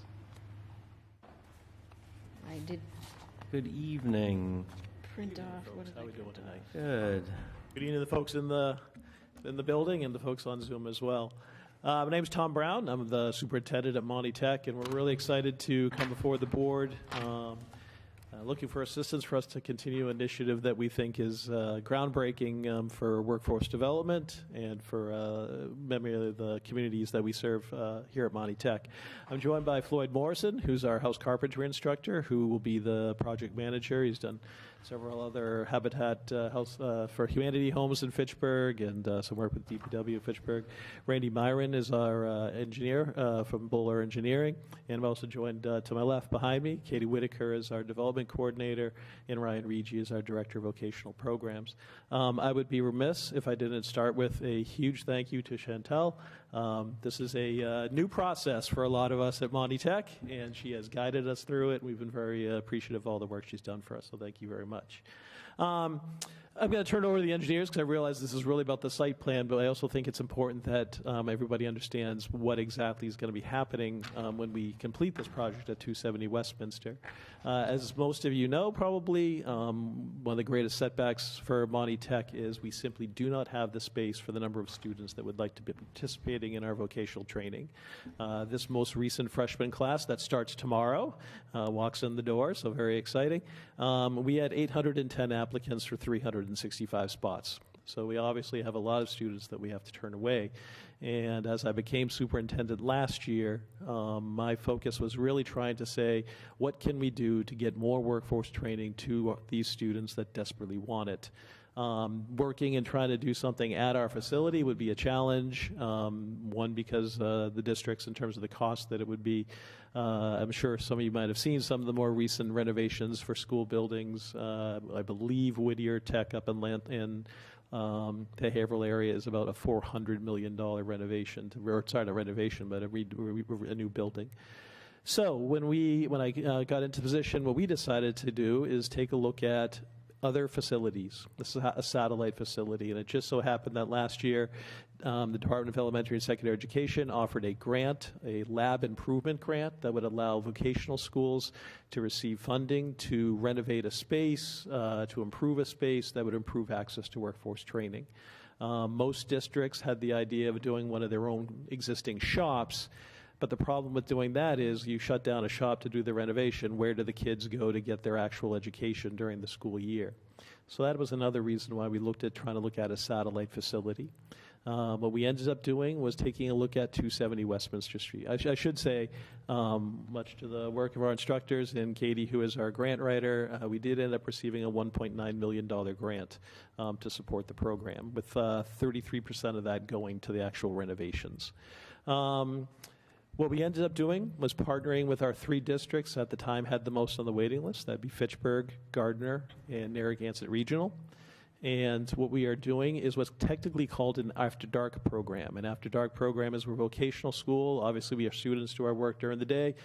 At night, there isn't as much going on. At Monty Tech, we do have a lot going on at night because of our Monty Tech Nights program. But that's what most other regional vocationals are doing, is offering these trainings to other students at night. When we met with the superintendents of those districts, they said, Tom, our students can't do that. They need to work second jobs after school. They have babysitting responsibilities with families. They can't do things in the afternoon or evening. So we made the resolution to say, let's make this a full-time day program during the regular school day. So what we're going to be doing is partnering with those districts. We'll be offering vocational training in house carpentry, plumbing, and electrical. We'll have a total of 120 students, 60 students at a time, though. If you're not familiar, we do an A-B week, which means half the students are in academics on one week, the other half are in vocational program, and they shift for the other week. So that's what we're going to do with these students. The most important piece and the revolutionary piece is those students will remain members of their district. So the students, the 60 students chosen from, well, it's more than that because they get a large parents, but the students from Fitchburg will remain enrolled in Fitchburg, so the Chapter 70 funds, the state funding that goes with those students, remains with Fitchburg. That's one of the things that's always been a challenge, is those students who come to Monty Tech, that money follows them. In this case, the money will stay with Fitchburg Public Schools. Those students will stay enrolled with Fitchburg Public Schools. Fitchburg Public Schools will choose their students. They can choose that any way they want, any group of students, whatever process they want to use. Same with the other districts as well. So really, this is an opportunity where we're offering our experience with vocational training, but providing it to a group of other students, which really will increase the workforce. We've already gotten great support from the Chamber of Commerce, from Mass Hire, ComCore, and a whole bunch of other folks for this program. We chose 270 Westminster. It's 1 mile about down the road from us, east. An old warehouse, most recently utilized by Wachusett Brewing as cold storage. It was just a facility that was relatively empty. I mean, pretty much completely empty. There's a little bit of office space and everything else. It was a space that we looked at and said, our students can do the renovation. So our students are doing all the construction work inside to renovate the building. And again, the grant is going to be supporting that to do all that work. We started out working with Lamro Pagano Associates, architecture firm out of Worcester that has done a lot of school work. They helped design our vet clinic that we did up there. They got us through the basic process, and then when it came to getting to the point of having to come before this board and begin the permitting process, they suggested that we get together with Bowler Engineering, and I can say nothing but great things about Bowler Engineering and the work that they've done. And I'm going to kind of turn it over because you really don't want me to be the one describing what's going on with the design and everything, but I'll certainly be around here if there's any additional questions about the programming itself that I can answer right now, I can take care of that as well. I don't have a question about the programming, but I have a question about, so we had met, and I forget if it was in a meeting here or department review. It was next door. It was we did the pre-assessment meeting next door. So did we meet Bowler or did we meet with the other design team? Because none of the changes are in these plans. All the stuff we talked about. Closing the curb cuts and vinyl. So they're going to speak to some of those things. Yeah, they can speak to. No, so actually, Bowler was recommended by LPA. They were aware of all the work that LPA had done. So they did do what they felt needed to be addressed. To some of those things. I'm sure they can enlighten you on all those. Perfect. We'll talk about it. I was taken aback because we talked about a lot of things, and most of them aren't in these design sets. Yep. So we can discuss that. We'll start from scratch. Okay. Hi, folks. Randy Myron with Bowler. So I'm just going to kind of walk you through the plans, if that's okay. Mm-hmm. Awesome. So it's 270 Westminster Street, as Tom had mentioned. It's a 1-acre parcel at the intersection of Westminster and Temple. The Whitman River is across the street. You can see it in that dashed line coming at the bottom of the page there up on the screen. We have an application that has been filed. It's a request for determination of applicability with the Conservation Commission.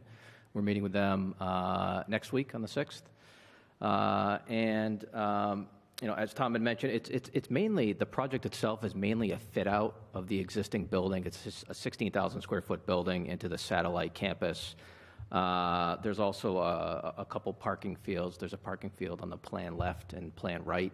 The larger parking field is on the plan right, where there's, I believe, 18 parking spaces, and in total there's 20 here.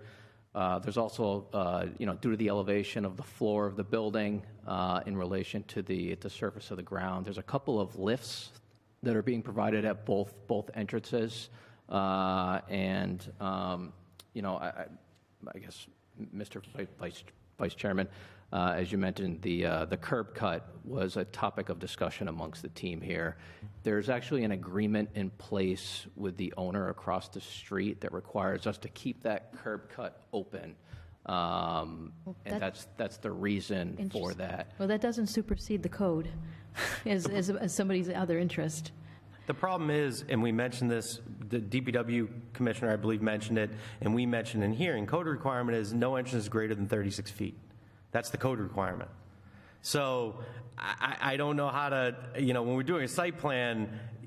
Or within 50 feet of an intersection. So where there's multiple entrances and exits, try to shore them up a bit and make them, they're safer. It's for safety issues, why there should not be that close to an intersection and or why that width needs to be narrowed up so it's just not open. And the opportunity comes when these older properties come in for site plan is to help, and for changes is to help remedy that and make it look at traffic flow and safety to the code. We can certainly talk it internally. I just don't know if we're allowed to violate that agreement with the property owner. And hence the reason for keeping that area open. Is it to have the tractor trailer trucks make that turn to the bridge? Yeah, you can tell. Yeah, you see. I believe them. it's yeah. So that's even more problematic, knowing that they're going to enter onto your property. You could have cars backing up, and you could have a tractor trailer truck pulling in there. That's a problem. There needs to be. There needs to be either police, fire, DPW all say that's fine, which I know DPW in the past, I don't want to speak for Nick, but I was there for the meeting. I can't find my notes for the life of me, but I was there for the meeting, and I remember we talked about the curb cut being just, you can't have a sea of pavement. Like when we do site plans, we're trying to solve the problems that happened over the years where, theoretically this was, I would hope it was approved with curb cuts, and then over time it just got paved and repaved, and just it's a sea of pavement. You just have to have a defined driveway to come in and out and not just have a free-for-all. I mean, maybe there's a viable solution where you can do some sort of raised berm, rumble strip, something. And I'm not even saying that DPW is okay with that, but maybe that's something you can do. I don't like the idea of us saying from the planning board, yes, the tractor trailer trucks can do a wide turn and turn into an active parking lot. I think that's problematic. So, I don't know. I don't know how we get over that, but something's going to have to be proven that that's not a problem, which is, I didn't even know about that till you mentioned it. The sea of pavement was a problem in and of itself, not having dedicated curb cuts. Because the way it should work is you should most likely have, 36 is maximum width, but because of the width of this lot, you should have maybe a 24 and a 24, and you have an in and out. Like you have, left-hand sides in, right-hand sides out, or you got plenty of room there to make them two-way too. But to be able to turn anywhere along that frontage into that parking lot it doesn't meet our code. Yeah, and I think we need to have some discussions with the owner across the street. I'm not sure what size trucks go in there, how frequent they come, and stuff like that. So I think we need to have some additional discussions with the property owner. And certainly, knowing that now, if that agreement is going to continue, obviously we want to see this project succeed, but we also need to make sure that it's safe and it meets city code. If that agreement's going to continue, which it sounds like it's going to, I would recommend you sit down with police and fire and DPW and figure out if there's a way to do both things, to meet the code and have some sort of way where there's something that they can get over, but people that are turning onto the site know that it's not meant to drive over. You know what I'm saying? Maybe there's a way to do both. It might just involve some sort of, like I said, a raised median rumble strip or a landscaping island or... Yeah, some type of mountable curb or something, right? And again, I don't know. The problem is what we would typically require there, especially given, that's a state highway, right? It's a state highway, but it's under local jurisdiction. Okay, so what we would typically require there, because when plows travel there, they're traveling faster, would be granite curbing. So that causes a problem when you're talking about a 4 or 5 foot granite curb and a tractor trailer truck. So Well, there's granite curbing, but they did it at Putnam Place, where trucks can go over like the sidewalk area, where it depends what type of curb you put on there. So you can kind of it's raised up, but it still looks like part of the sidewalk. I have a question too. Did I read in the narrative that it's going to be buses? A bus is going to be dropping them off. Students aren't going to be driving. Sorry, I should have mentioned that. So what we've decided to do, which will make it much easier in terms of busing, all our towns, our buses already go through all the towns that we're working with. We're going to pick up those students at a bus stop. Well, the students will come to our bus stop that we already have assigned, the closest ones to their home, the students that get affected. They'll get brought to Monty Tech, and then we'll have one bus bring those students down. We can imagine there'll be situations where there will be limited numbers of students driving for whatever reason that they might need to leave early or something like that. But in general, it's not major busing drop. It's not like Monty Tech where 31 buses are pulling up front. You're basically looking at one, maybe a second smaller bus or something like that, dropping them off in the morning, in the afternoon. And how much staff are planned to be there? 8 to 10. 8 to 10. So there's really parking for them, the 8 to 10. Yeah, there's the parking and parking in back as well.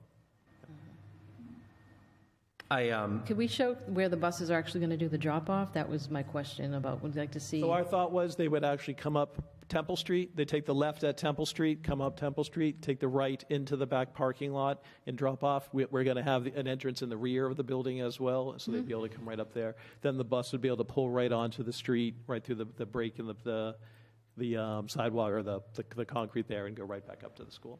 Okay. I was just made aware that Jeff is in the audience. He wasn't there. And I apologize, Jeff, if I didn't see you, but he's there. So I don't know if you have something, if you want anything you'd like to put forward for this. It's really, I don't want to put you on the spot either. I don't know if you had a chance to look at it. Can you move it to the other lot, to the left? What do you want? To see the rest of the property on the left. On the left-hand side? Yeah. Okay. So over here too, being within, it's like the one that's within 50 feet is whether or not you can even close up that curb cut or narrow it down, the one that's right on Westminster Street. That one might be within 36 feet. I don't know. There's a asphalt curb there. But it's within 50 feet of the intersection point. Right. Yeah, that's the problem. The whole point is at the intersection as another piece. It shouldn't be there. Yeah. You should be entering and exiting through Temple Street and not another one right on top of in Westminster. Right. I mean, these, like I said, these were things that part of the reason why we had that meeting ahead of time was we talked about all these things. So I was hoping when we got it, they will all be mitigated and they all be on there. But Jeff, were you ready to speak? Yes, Board. I was just going to say, engineering did not get a chance to review these plans, but however, I would say that the previous plans and the comments would be still applicable here. If they, in fact, are still thinking about doing that curb cut for the tractor trailers to pull over, we would have to meet with fire and police department and run through that with them, because I can see that being a conflict of interest. Okay. Thanks, Jeff.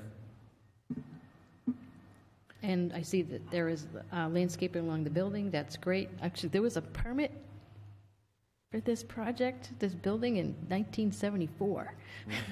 It didn't go going back before that.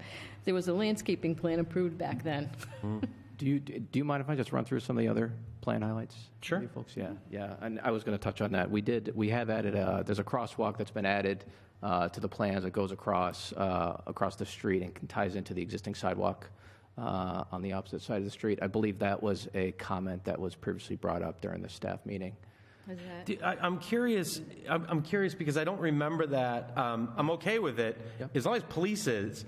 I always get the sense that they don't just want crosswalks, especially on a busy road. I haven't heard from the chief, and I guess between him and Sergeant Boudreau, we can talk about it. And that's also DPW as well, because So it's... I feel Go ahead. Kind of uncomfortable speaking for, but Chief Martineau and I did just meet actually just last week, and we discussed the idea of the crosswalk. I think if he was here, he'd tell you he's completely comfortable with the crosswalk Right. and everything else. So let's just, they have to talk it through with DPW, because it's the thing about crosswalk, it's like a floating crosswalk. Crosswalks are at intersections or to streets, and not just to cut across a road, like to I mean, I go think across the street road. We would be because- happy to eliminate the So- crosswalk if the board isn't comfortable with it. But again, it was added due to some previous comments that Yeah, I think that we we'd just needs a received. little further, Well, just and I think part of vetting the just in case. conversation, if Mr. Fontaine recalls, was the question about student walkers. And to be honest, we're not going to have any walkers. I mean, everyone, like I said, everyone's being to bussed school. in. Yeah, I don't recall a conversation about the crosswalk. Period. My initial thought is because we've dealt with other ones on Westminster Street. Matter of fact, we recently approved one for 431 recently 10 years ago, 431 Westminster Street, and the applicant was requested that they do the RRF, the rapid flashing beacons, which obviously they haven't done yet because they haven't opened yet, but because of how fast the traffic is there. So again, if DPW, like Paula said, DPW and police are fine with it, it doesn't impact what we're doing. I don't particularly care. But it would have to be, and this is always, I'll just bring this, DPW like it engineered, if there's any going to be any like flashing beacons or things of that nature too, that it's on the plan. Okay. Yeah, and some of the other changes we had made, or some of the other items we had incorporated into the plans, we did add a trash enclosure in the back of the building. You can see it's a double enclosure. We're currently showing some chain link with vinyl slats, but I know, if the board wants... We definitely don't do different- vinyl slats. Yeah. Vinyl slats they don't wear well, they don't do well. Yeah, you could, I mean, especially that, it's extremely visible, decorative vinyl, yeah. Okay. I mean, I would say that the location of this enclosure is going to be somewhat hidden due to the fact that it's up against the building, but I think we're happy to go with a different... Yeah, but when you're fence. coming into Fitchburg, you're facing that dumpster. Like you're literally facing the dumpster when you're coming around that corner. You pointed out? But yeah, that's right here. Okay. There we go. Yep, and we've added some snow storage areas. Again, that was one of the comments we had heard. The plantings, as you had mentioned, there's some plantings we'd added along the front of the building there, just to kind of help aesthetically make it look a little nicer. And then it's just a mixture of some shrubs in that area. Can you add some plantings also right at the Temple Street divide, Westminster Street? That's the landscaping point. It's like a dead tree and... At the intersection? Yes. We can look at that. Yep. I'd say spruce up that area. That corner right there, very visible. I think that's kind of like a... I'm going to pull up the street scene right now. It's there. Yep. When you were talking about closing the curb cut down, right? This one. Yeah, because I'm looking at it right now. So the one on Temple Street? No, the one on Westminster Street. See how it just cuts straight across? Right, but people from Temple Street come and cut through that property? That's why they shouldn't. That's why it needs to be closed off. Okay. So you were saying up that way? So, yeah, so not closed off on Temple, but closed off you close off the one on Westminster, Westminster but leave Street. Temple open, Leave Temple okay. because that's the less traffic flow for in and out there as well. And So- it's narrow. It's not as close to the intersection for. I know these are gone now. Is this flat now? See how there's a grade change here? Does that grade change I mean, this is 4 years ago. These bays don't even exist anymore, correct? They closed them all off? Those are all been closed, and for what it's worth, the two little trees there, they're on that little plot of land. Those are gone now too. Yeah. Those trees don't exist. So I think, correct me if I'm wrong, Paul, you were talking about landscaping this area, which, again, one of the biggest things we have to weigh when we do these things is treating city entities or quasi-city entities the same way we would treat a private property owner, and we would certainly ask them to landscape that island. It's especially that it's so visible. I mean, we're talking about a very visible property, and like I was saying, the dumpster. I think the dumpster location you have is right about here. So when you're coming down the street, you're literally looking at the side of that building and those dumpsters. So the enclosure should certainly look decent. One thing we did when we talked about landscaping is, it's a very small strip. It will get plowed over like you wouldn't believe every winter. So I think it would have to be kind of small shrubs or something. Yeah, juniper, something resilient to salt and sand, and It's something that doesn't impede sight distance, so those people coming Certainly, too. yes. So you just I mean, really, all it matters is every spring a nice layer of mulch and have some low-lying plants, and whether they be hostas or something that can't get destroyed. So- That's really what it comes down to. And you can see from that angle, so it's about, either extend your landscaping or berm across from Westminster Street so no one can cut through that parking lot as well, and you would be entering and exiting on the Temple Street side. And the Temple Street side could use a little bit narrowing up, but You mean further narrowing up the driveway? driveway to at least the... That's pretty much gone, that thing, that mulchy area that you just. Yeah, oh yeah, this one right Yeah, here. see, it's just like a... I ran through there this morning, so, Yeah. I was like, wow, there's And this is- nothing here. See how, yeah, so it's really should only be about... I mean, that one's that's 100 feet. Right, so it should be about 36, our code is 36 feet, because again, it's a safety issue. We don't want it to be this whole... Especially, you don't want to encourage, that one's 50 feet.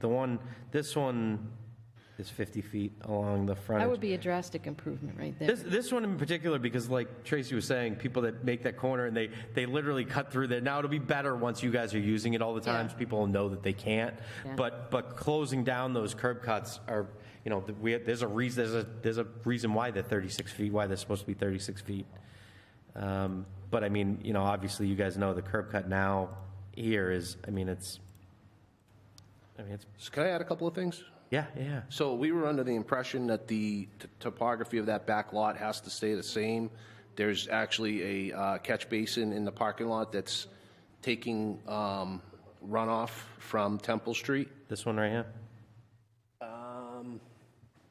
Nope, actually, if you go down into the parking lot, well, possibly that one as well, but there's actually one, if you head towards the building, there should be one down in front of that. Okay, well, that's okay. I can't get over there because that's fine. But anyways, I'll that take your word for exits down underneath the road into the river, I I see it. believe. I have it on my. Well, it shouldn't affect that. I mean, you could narrow it up from Temple Street area forward. Well, I'm just not sure if Yeah. that's think about- part of that pre-existing condition that we were told that topography can't be changed. Yeah, so. Oh, not changing the topography, it's just putting a curb on the, you're putting a curb But it in. would slow the water from heading in, is all. That's all I'm just, yeah, go ahead. Can I jump in? Yeah. So I think a couple things. I think as you folks know, the site is partially within the floodplain. So any filling within the floodplain will require compensatory flood storage. So I think we'll just need to look at that to see how that works and how that impacts everything. Also, minimizing pavement's also helpful too, so if you're actually removing some of the pavement on the Westminster Street side by adding some, you can connect your grass strip all the way down if you want, or just put a curb in, but something to prevent the traffic, just, again, aesthetically. I think it's important, too, not to lose sight of the fact that the side we're using the most, the right-hand side, is the most important to fix. The other sides, what you can do to mitigate those entrances, whether it be making them smaller, ideally, signage or landscaping or something to minimize those, that would go a long way. It's certainly, that would be a conversation you can probably have with engineering about what the suggestions are for that. I do, I'm sure Jeff and Nick had, when they have time to sit down and look at this, because I know, I think both of them, I know Nick in the past has looked at this, I'm sure that they have comments. Like I said, I wish I had my notes from that meeting. I don't even know how long ago it was. It feels like forever ago, but. While we're on this back side of the building, Yeah. I don't know if we can go back to Mr. Myron's drawings. The elevation? But Yeah. You talked about, seeing this end of the building as you're coming towards If you could go to the elevation, Randy, of the, who's got the? I got controls. Where do you want to go? The building elevations, we're actually. Are they on this? Oh, right here? Yeah, We're actually adding a covered entrance. This one right here? Yeah, on the corner of the building that will cover our chairlift to meet accessibility requirements. It's all going to be done in steel and concrete, have a real industrial look to it. So it's really going to beautify that end of the building. And Can I just ask you a question on that west elevation? So the dumpsters would be kind of here somewhere? Yeah. Okay. And we're actually opening up one of those garage doors for materials and supplies to be delivered to the program. So we're going to be opening up one of those. Yep. So I think it's going to be a better looking end of the building as you're approaching to the city. Oh, yeah, no, I certainly, I don't think any of us have any problems with you guys doing this or what the building's going to look like. It's really, you know, we get put in a position when we do site plan review for something like this of trying to solve a situation you guys didn't create but never should have existed.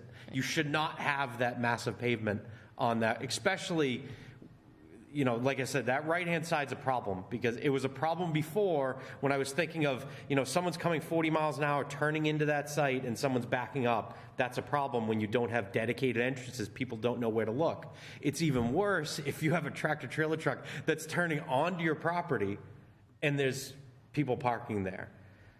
You can understand, I think, the issue that we're trying to solve here, and we're just trying to figure out, you know, I think there's a way you can do it, that we can probably, you know, I think you just have to sit down with DPW and police and fire, most likely, and just, you know, hash it out and get them all to, you know, to see if we can come up with some sort of plan to mitigate the issue that's there now. What material, like you said, could be used, could be raised, something to define it. A little bit better, yeah. A little bit better. Yeah. In Yeah, that and- respect. I mean, we get traffic flow and safety is like one of our biggest pieces that we have to look at. Yeah, So I mean, it's and I certainly agree. It's a somewhat unique site. It's a little bit of a difficult site, but and there's a lot of existing nonconformities, right? The site, they're just, I don't know what happened before, but they were just kind of doing whatever they wanted. And 'Cause we're- I've we're seen trying to tractor work with trailers it. queued in that parking lot to go over that. Do they actually pull into the entire parking lot? I've See, seen- that well, would I be have a in the huge past, I've problem if seen they're allowed to do that. They can't be allowed to do that. You guys understand that, right? They can't pull into your parking lot in its entirety and wait. And that's a safety issue. I've personally never seen Yeah. I've seen about the tractor trailers actually going in.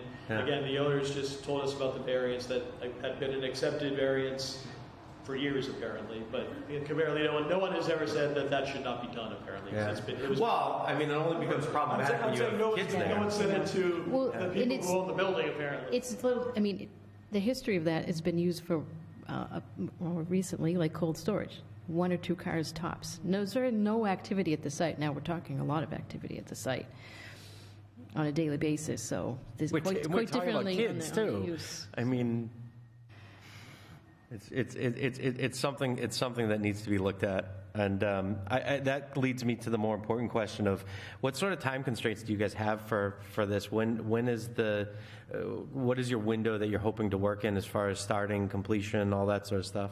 So our hope was to start the work certainly on the interior portion of the building and everything. Hopefully, as soon as next month when the kids come back and everything else.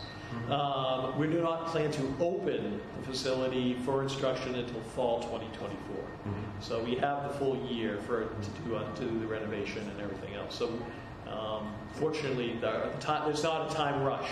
There is a goal, though, because unfortunately we learned that the leasing process can go a lot longer than we thought it would, so we were hoping to actually get some work done back in the spring and over the summer. So we're a little behind where we wanted to be to start the work, but we have the time in terms of when the building opens. Did you purchase the property? No, we leased the property. You're leasing yes. the property? Yeah, yes, correct. Okay. You have a long-term lease? Is your lease contingent on permit approvals? I mean, the work that we have to do, I mean, we have to obviously report. I'm just saying, if this is an issue that cannot be solved or mitigated, you're not stuck in this lease, are you? Not knowing the legal aspects in terms of that, I mean, I think that was factored in. When we had the lease, we were aware that this was kind of the accepted practice between the two owners and everything else. So. Yeah, no, I'm just trying to. I mean, like I said, obviously it's incumbent on this board to make sure that, A, we listen to what the departments say, especially public safety, police and DPW.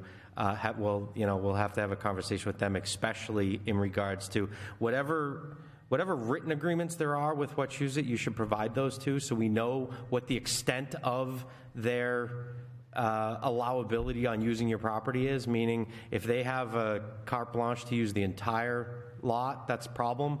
If they're, I don't know. I don't know what. Just to clarify, the owners are no longer Wachusett. It's actually, I think technically it's 270 Westminster LLC. But I'm concerned about the people that are using that turnaround, which is Wachusett. That's what I'm talking about. That agreement, the agreement that they claim still maintains their allowability to turn into your parking lot onto their site. I think it's important for us to understand what the agreements that have been made to see if that creates a safety hazard. I think it's, certainly knowing this now, that was something that's new to me today.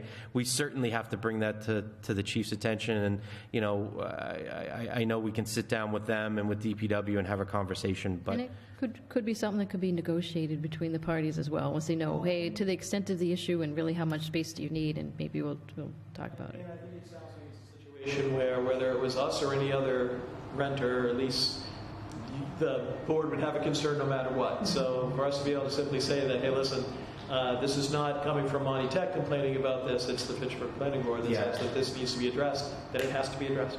Yeah, I mean, at the very least, we just need more research. We just need to figure out some more stuff. And I think in the interim, obviously, I know designs don't move quick, and of no fault of anyone. I know engineering is difficult work. I would suggest sitting down with engineering and police, and I'm more than happy, and I'm sure Paula, we can figure out if you want to sit down, one of us can sit down too at some point before our next meeting to have the conversation about these particular things, especially once we know more about that, that agreement with the turning issue. But our next meeting is only about three or so weeks away. I don't know if that's feasible, but you tell us if that's feasible for you guys to come back with revised plans. I mean, I think finding that agreement, we got to find that agreement first, and I do think a meeting with police, fire, DPW. Because we'll definitely need DPW, police, and fire on board regardless. For our board to make a decision, we're going to need them to say it's not a problem. Aside from the issue with curb cuts, which we brought up, which. Yeah, the only DPW can relinquish about the 50 feet by an intersection. So with the change in use here, it should, in the interest of public safety, should be closed up, but whether or not they would allow it, or to the extent they would allow it if it's necessary. There's also multiple driveways. Typically, a site usually has two. I guess, is there any other comments that you folks have?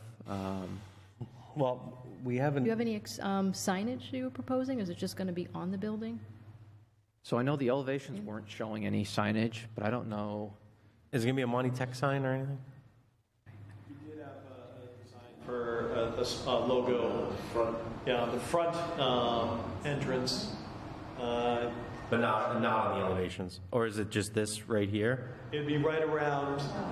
I'm trying to look to see. It'd be just between where the window to the far left and the front entrance. There would be a logo there. Right here? Correct. Yeah, it goes up over the window. Are we just talking placard? Or are we talking big? Well, there's a difference. There's a difference between a 3-foot sign and a placard. So I would just say show us the. It'd be painted with some lighting that shows. But it's on the building. It's not. It's yeah, not that's fine. Signpost. Okay. And as long as it's not gigantic and lit up and. Board's aware. So what we've decided to try and keep the Montechusett, we're going to call it the Montechusett Vocational Partnership Academy, MVP Academy. So that's what the signage would say. Okay. Are you keeping with the same colors? Yeah. Purple and black. It is the same colors. Yeah. There's some infilling. There's some windows and walls to match the CMU brick with that same color. Mm-hmm. That's right. Paula, I don't know, obviously the board's free to speak up, but we can see if there's public comment. I don't know that there will be, but it's up to you. That would be the next step. Board have any more questions or concerns or comments? You just want to about this? I don't have any concerns, but just to comment briefly, I was kind of very excited to see this proposal that Monty Tech is putting forward about building a satellite campus. Very exciting. And I think it's just a win-win situation for everybody, for Monty Tech, for the students, for the city. It's incredible. And I think the whole board and everybody involved wants to see this go ahead quickly. And whatever issues have come up tonight, I hope they can be solved easily and we can move forward as fast as possible. There's nothing that can't be overcome. Yeah, yeah, it's really just making sure that particularly the students are safe and that parking lot's safe. I think that's the paramount issue we have to get over here. Is there anybody in the virtual that would has any comment on this application at this time? Nope. No. Okay. Do you have any questions for us? No, I don't think so. I mean, I think I guess we would request a continuance to the next meeting, and then depending on how quickly we can get the meetings and find some other information, then maybe. Yeah, I mean, the problem with the next meeting too is we would need materials 2 weeks before the meeting, so you would need materials in a week. Yeah. Well, we can change, I think, but a week. Let's say a week for the sake of argument, because we would need time for DPW to review them too, and police and fire and us, and do all that stuff. So. But is it possible to still consider the process of starting the permit work start work in the interior while we address the parking lot situation at the front? That's something I don't think I can answer, whether or not you can pull a building permit without approved site plan. I mean, that's the building commissioner, I think, makes that determination. But it's asking that question of it's the interior. I don't think the board has, I mean, I don't have any objection about doing interior work. Everything we're talking about is on the outside. No, I mean, quite honestly, and this sounds odd, but I didn't even look at the interior layout because it doesn't mean anything to the board. We just want to make sure we. Yeah, we're just dealing with the site. So, and again, we can't speak for the building Very commissioner, good but talk to question, them. though, at that, because maybe there's a way that you can. Yeah, pull a demo permit or something. Yep. Right.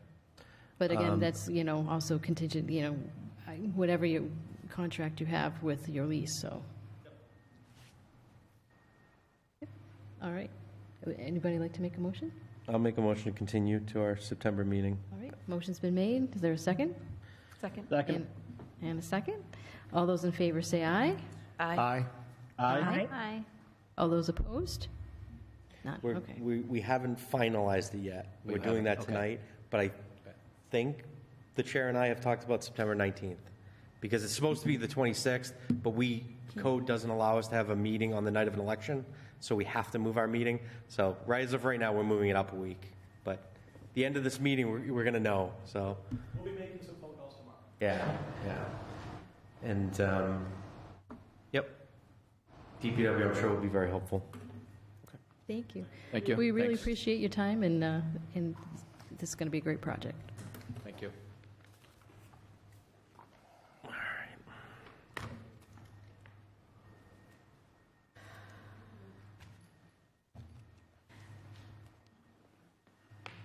Before us this evening, underneath public hearings, we have a special permit and a site plan review for a PUD, a planned unit development for 8 units located at 122 Old Princeton Road, which is a vacant parcel at this Chris, how's it going?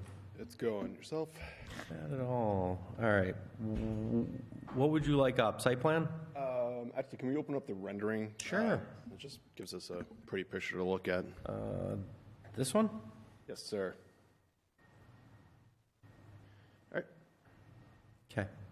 So for the record, Chris Sanders with Hannigan Engineering here on behalf of Final Touch Contracting for a PUD development at 122 Old Princeton Road.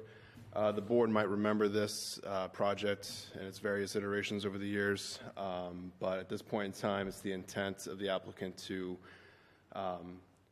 file a new PUD as the existing one has already expired. But as part of that, we are proposing several modifications to the overall design that take into account several of the components from the previous approvals as well as other input from various departments, including DPW from the previous iterations as well. So just to give a recap on the site, as you can see, we have Old Princeton Road that runs along the left side of the page. We have Sawmill Pond, that's along the right-hand side, along with its associated buffer zones and wetland zones of that nature. Historically, the property has been vacant, primarily woodland, but since the original approval, the applicant has proceeded with some tree clearing at this point in time. But that's about the extent of that. It's the intent to construct a total of 8 residential units in a townhouse-style construction between 2 separate buildings. The buildings, or access to the site, will be provided by a single 24-foot wide driveway entrance. This will lead into an L configuration for the access to the building itself. Each unit has been designed to accommodate a single-car garage with an additional 18-foot space in front of the garage for part of the parking requirements. In addition to that, there will be an additional 8 parking spots provided within the development in order to provide compliance with the parking ordinance, which requires a total of 16 spaces at 2 per unit. Some of the other modifications that have been provided are the repaving, if you will, of Old Princeton Road, as that road has, for a lack of a better term, been degraded to a point of no return. Yeah. In addition to that, we are proposing to extend a 6-inch water main down into the development. This was a concern that was brought before us during the initial permit review for the previous applications, that the existing 2-inch line just doesn't cut it. So we are proposing to bring down a new 6-inch line. A new 4-inch line will then be brought into the property, which will provide service to the domestic as well as the fire suppression system as well. Sewage will be accommodated via a new central main within the development, which then will tap into the existing line within the roadway itself. And as part of the overall utility design, we've also revamped significantly this drainage design from the previous iterations. Due to the general redevelopment of the site, as well as the newer stormwater regulations that the city has imposed onto the sites, we needed to effectively beef up that drainage design significantly. So we are providing an improved system, which will incorporate deep sump catch basins, water quality units, and a series of 4 bays, as well as a dry detention basin to provide peak rate mitigation of the stormwater flows on the site. Additional provisions have been made for the various landscaping, providing 5 3-inch caliper deciduous trees right along the frontage of the property. Based on rough estimates, it's going to be approximately 20 feet outside the edge of pavement, so we're keeping that as far away as possible. Additional landscape provisions are provided for landscape beds in front of each unit. Each unit has a front portico porch kind of configuration with a sidewalk that goes to the parking and lot / garage area, and immediately between that and the roadway system, there'll be a small landscape bed for each unit. Additionally, we'll be providing a evergreen planting shrub line along the southerly property line against the abutting neighbor, as well as respecting the original condition of the permit to replace and repair that existing stockade fence. We talk about replacing it? Yep. Yes. Vinyl, something aesthetic, or whatever the homeowner is looking at. We can review that with the landowner, but it was our understanding that it was a stockade fence that was originally agreed upon. But yes, we want to know what the abutter agrees to. Okay. With that being said, generally the site will be loamed and seeded for permanent stabilization to be a landscape lawn. With that being said, we haven't received DPW comment for this submittal yet, but we did receive fire and police, and I believe they had no concern or immediate concern regarding the development. With that being said, if there's any questions from the board, I'll be more than happy to answer them. Could you speak to the path? So we're talking about like the open space piece with the PUD, because I don't see it here on the plan as it was on the previous plan. We want to maintain the path access. I'll confirm, but we have not extended beyond the original limits of disturbance. So I'll double check to make sure, but I'm fairly certain, if I remember correctly, that path is located within areas of the wetland. Yeah, I don't know if, I rewatched the meeting when we most recently had it, which I want to say was October, November, whenever it was. And we had a conversation then about, I read some permit conditions. One of them was, one of the existing permit conditions was I don't have it in front of me right now, create and maintain the public access path to the water. And the way it was written was basically to create a way to get to the water and then to maintain that as open as part of, I think we've talked about this many times in the past, whether with you or Bill or other engineers, about the intent of the PUD. One of the principal intents of the PUD is in allowing for more density, we allow for benefit to the public, and the benefit to the public in this particular instance is easy to get, where it's access to the pond to the rear. That's why that permit condition was in there before. I certainly understand if there's potentially conservation issues when you get to the water, but at least, get that path to where we can legally, feasibly have it so that there is some benefit to the neighbors to have access back there, or, whoever might be inconvenienced by at least the construction of the project to have access to the pond in the back would be beneficial. And I'm looking at the existing additions plan right now. That path actually runs through the wetland itself, which we're not touching, and then kind of runs along the property line near the north arrow, if you will, on the plan. We're not doing significant grading in that area, so we should be able to incorporate that path along the outer edge of the development so that path is maintained. And I guess there's another one that straddles the property line between the southerly abutter and this property, and that path is intended to remain intact as it is now. Okay. Yeah, I mean, I assume, Chris, you were talking about, hold on, I was paused there. I assume you're talking about this dotted line here? So that is the buffer zone for the wetlands based on the... Now, there's another rendering that shows the path. If you were to go to if you go to the existing conditions, it's shown right there. This one? Yes, sir. All right, let me just zoom in here. So there's the existing path that cuts through the wetland on the north side of the property? Yep, right here, yeah. Yep. So that's going to remain intact because we're not touching anything within the wetland. And then it kind of does a southerly bend towards that property line along the north arrow, if you will. Yeah. And then there's another line that's right there. We can easily relocate that existing path that's currently along the north arrow property line, for lack of a better term. Like I said, we're not doing a lot of grading and work along that line, so it should be able to be easily reinstituted, if you will, for lack of a better term. Yeah, I mean, however you can get kind of a walking trail to get to that back portion of the lot would be the intent of that permit condition, and I would be satisfied with that if you can make an access point to get, at least close to the water, at the very least for people to walk up and down the street, walk to the water, whatever the case would be. I think that would be great. So I think it should be easily accomplished on site, where the path exits and goes off onto the abutting property.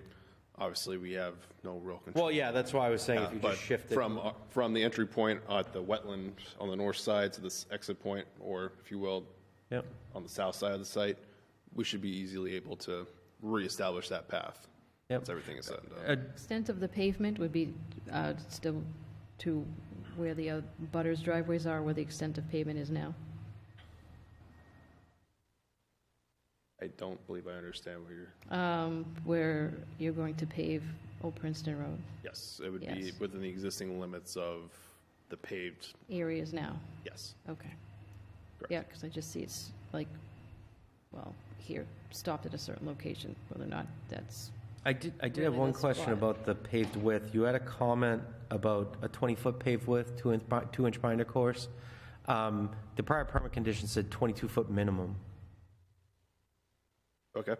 Because, and I'm almost certain that was for safety reasons. I know when we do condo developments, we don't like to do roads narrower than 22 because you can have 2 travel lane issues, especially if you have a bigger, like a UPS truck or something. Yeah, no, I get that. And I think our concern also is partially because there's a lot of wetland on either side of the road. We're trying not to encroach upon that protection zone, if you will, within the right-of-way. Yeah, I would say the permit condition probably should state, 22-foot wide unless, the DPW authorizes a narrower.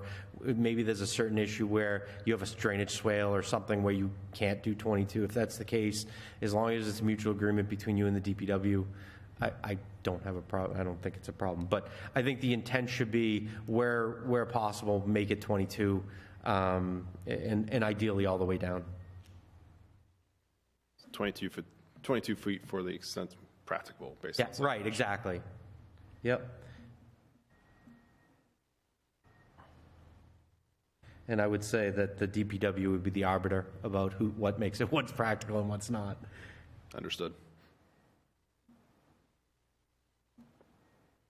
And I do want to say, Paula particularly, Jeff Hillman sent me a text. Oh. He lost internet. So he's not here right now. Okay. So, and that was 20 minutes ago. So I told him. Okay. Now, I see proposed temporary stockpile area. Is that also a detention basin? No, that would be exclusively just for storage of earth and materials when necessary and other construction-related equipment for the temporary phase of construction. Okay.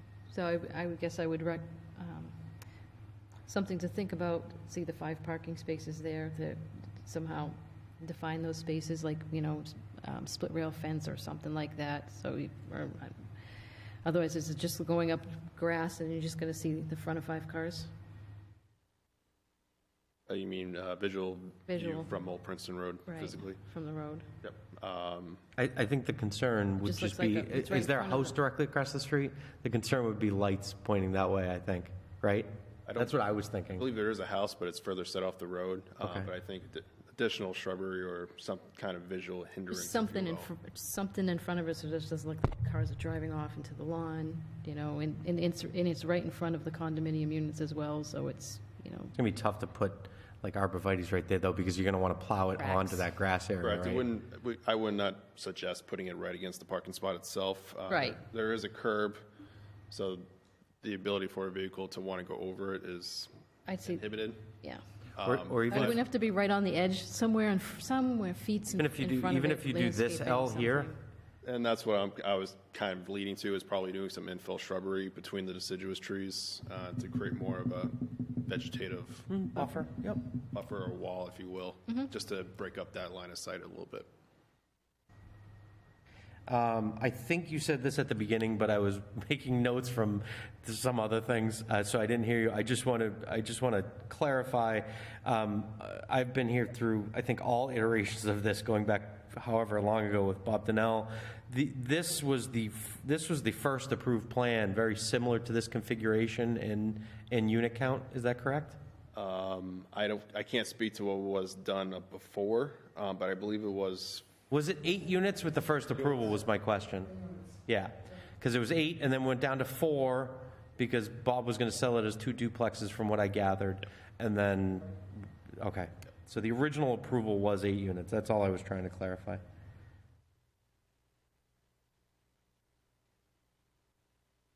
And do you have any elevations to show us what the buildings are going to look like? Yes. So if we were able to go to the site plan approval or site plan submittal, yep, that one right there. If you scroll down a couple pages, right there. So this shows the same building, but with 5 units. It'll be just truncated by 1 unit. I love the design elements. I love the different facades. Yeah, I do too. It's really sharp. All for it. Mm-hmm. Yep. 110%. It is. Very appealing.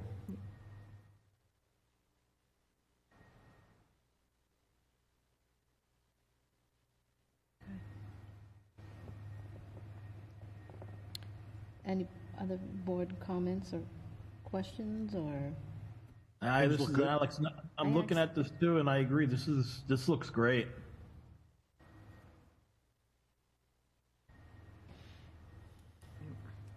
All right, we're going to take some public comment.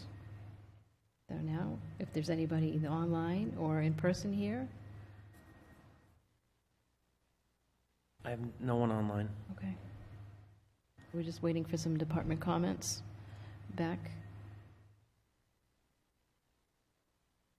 Yeah, so I would assume, obviously, we need DPW to look things over. You would strongly request that before we, because we don't want to come back before the board and have to re-advertise and do the whole, No. all that fun stuff again. So No, we this would be like continued. continue it, and then I'll reach out to Nick and Jeff. We do have, and I was going to mention at the last hearing that was just here, we do have a potential issue with potentially a full agenda next month. I know we have one particularly complicated project. We have definitely one particularly complicated project, maybe more. Ivory Johnson's going to be in front of us along with some other projects. So I'm not saying it won't be on there. I'm just saying we're dealing with a narrow window between now and then.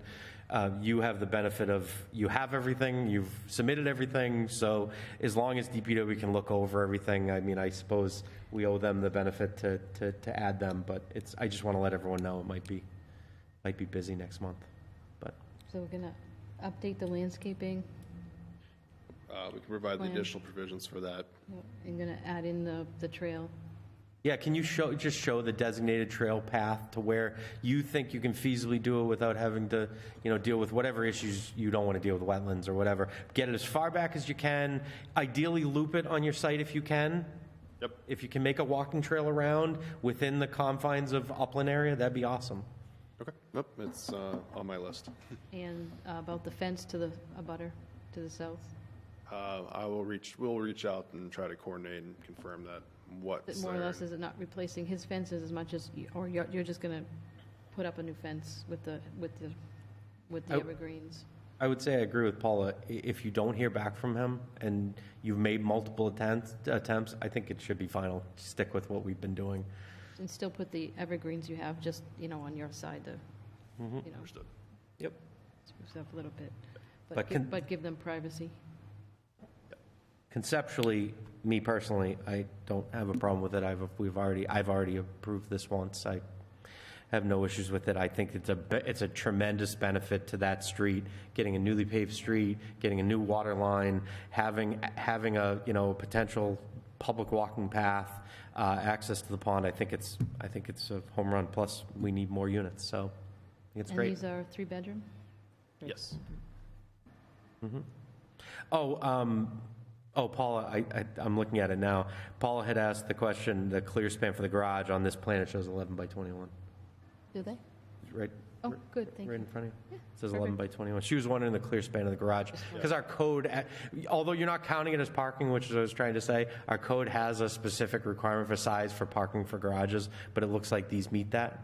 Yep. No, I've encountered that regulation on projects that we're working on with the city. So yeah. But when you count them as parking, it's particularly important So because then it's a problem. essentially you have 3 spaces per unit.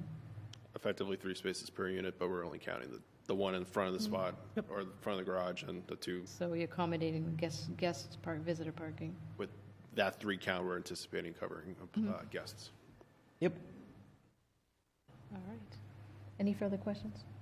No? Okay. No, once DPW has a chance to look at it, I think most of my stuff we've mentioned. Okay. Anybody like to make a motion to continue? I'll make a motion to continue to September. A motion's been made with a second. All those in favor say aye. Aye. Aye. Aye. All those Aye. opposed? Great. Great. Thanks, Chris. Great. Thank you very much. Thank you. Thanks, guys. Thank you. Thank you. All right. We are on to our other business section this evening. And I know we have to discuss our September meeting.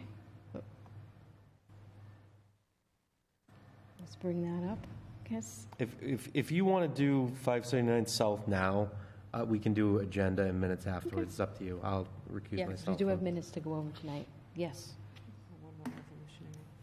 It's, that way we And can then it get. looks like we have got just an update on revolutionary clinics too, so we'll look at that. I don't know, is anybody here for that? Or is it just more of an update? Yes. Okay. Why don't we get an update on revolutionary clinics? Okay. Online. You've been patiently waiting all evening.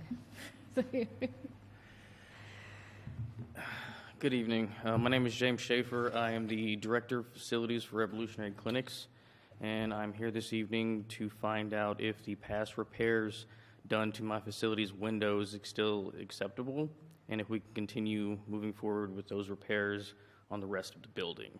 The windows? Yes. We have an issue with our windows. They are in poor condition, and the single panes are beginning to fall out due to, it's a insulation foam on the interior of the building, and it expands and contracts due to heat and cold, and it pushes the panes out of the window. So along the first floor on the Oak Hill Road side, as well as the courtyard, it's basically painted plywood over the windows with a fake window frame attached to it, basically to mimic a dark window. And I was curious if we could move forward with that type of repair. So you want to continue that with all the windows above it? Yes. Oh. Yikes. So I don't know how much. Were you here when we talked last? Someone from Rev was here, but those windows are a sore subject. We spent a good year. I don't know if you worked with Bert. Bert used to be in charge of Revolutionary Clinics when they first opened, but I believe I worked with him, but not as a Revolutionary Clinic so employee. we worked with him for about a year because we saw him every meeting about the issues with those windows and coming to I think the best solution we could given what they had. I think you're going to have to demonstrate what it is.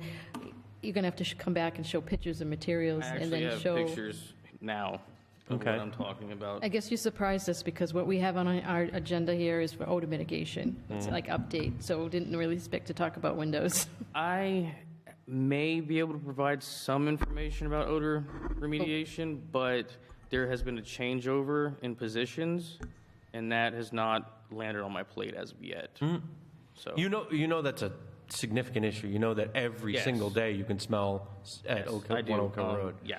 Because I get complaints constantly. The Ward 2 councilor in particular, who calls me consistently about, and God bless, I keep telling him, keep calling me because I keep wanting to know about it, keep calling the Board of Health, keep complaining.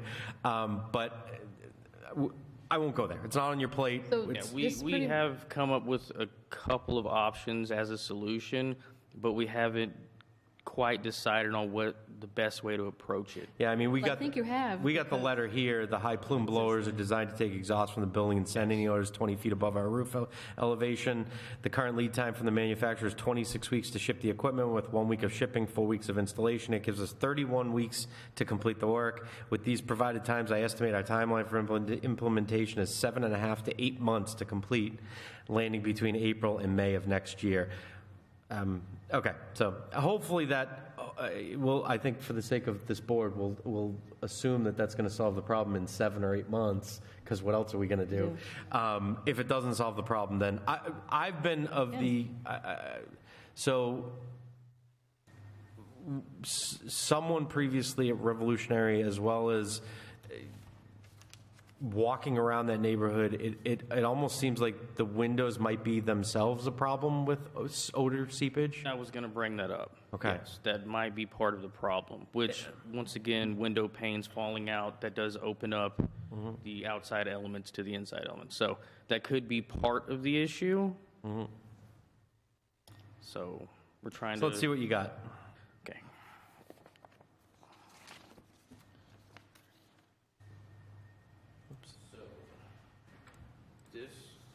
You can show the chair first. That's okay. No, that's okay. I'm just the big mouth. She's in charge. Basically, like I said, it's basically painted plywood with a window frame that mimics a dark window. And our starting to weather. This right here, as you can see, the paint itself is starting to fall out. What's, That one's completely what's broken. behind these? That is those right there, that has the plywood there already, and then there's spray foam, it's insulation. And They there's- block everything in, so it's like an enclosed. I know, and we should have redone the windows before you did the work, because it's like you just left it that way. And so this was like, you know, an interim thing, but I don't know that we want to see that continue. It's like, what other options are there? in order to The replace on problem the was outside? that first floor, it took us a long time to get there, and it was supposed to be temporary. Yeah. The long-term Yeah. plan was they were going to put new blackout windows on the first floor.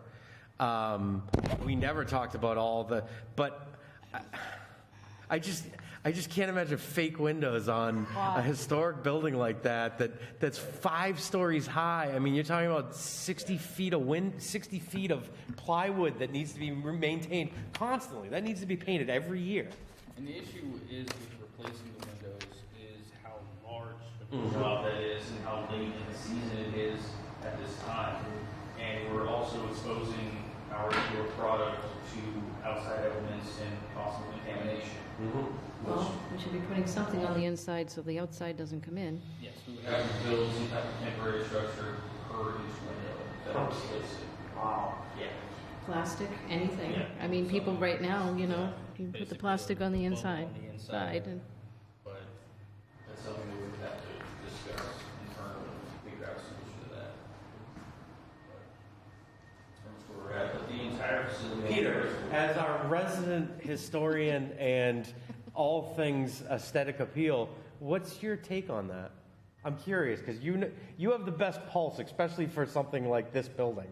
Well, I like that illustration of the window. I mean, it looks like a window, and it looks solid, as long as it's made of materials that aren't going to be that's- subject to the weather and things like that. Right. It might be the best solution to the problem. something other than plywood then. Yeah, yeah. And because the ones on the bottom also would eventually need to be replaced too, because Yes. you can see even from your photos, they're starting to weather, so it's like, Yes. you have to They've keep been with the there painting. And those are for a ground while. level, So this is what they look like now. This is what we had them do Yep. I don't know, 8 years or so ago, whenever it was. So basically, I mean, It's not terrible. the one nice thing I would say, Not if you terrible, it's keep just the them material. up, if you paint them and you keep them up, is at least it gets rid of these gross, for lack of a better word, these GE windows. And I think Peter knows what I mean. All the windows there in the GE building in Boulder Drive, they had the weird, they have those weird panes. You get rid of that you create some uniformity in the building. So I guess from a distance it might look okay. Man. But how many, all of them? Or, Yes, basically all of them. Mainly, we would start on the this inside of side the courtyard. or the other side as well? Are you talking wrapping the whole building, or I just want to try to get a scope? At this point in time, it's just the courtyard side, like opposite of that side. So not it's the this other side of the building. That's the problem side at So this not the time. GE, not the other windows. 69 windows on that side of the building. Yeah, Third, there's fourth, a second, lot of third, and windows. fourth floor.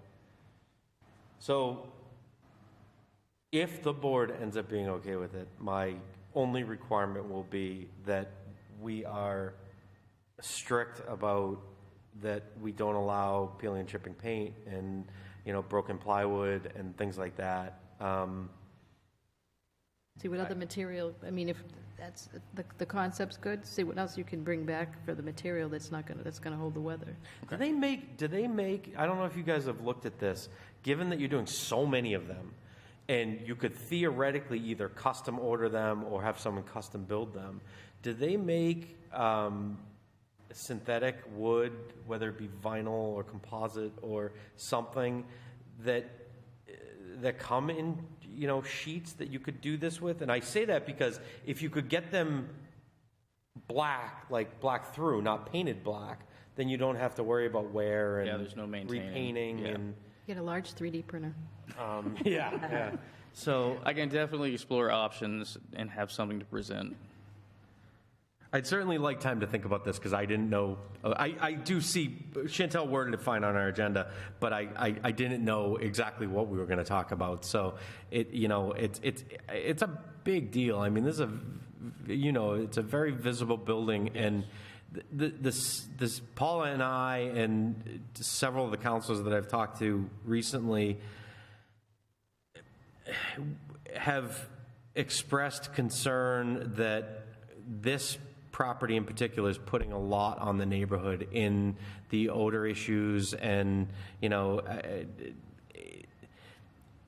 for the first few years it was like no one knew it was there, and now you can't get past the smell. It's just, especially when it rains, whenever the air is heavy, I mean, it's strong. So we have that issue, and then I just don't want to create a situation where you're creating an aesthetic problem. So I'd like to think about it. There's no rush on doing this, I assume? At this time, I wouldn't say there's a rush, but it is important because the panes that are falling out are hitting the parking lot.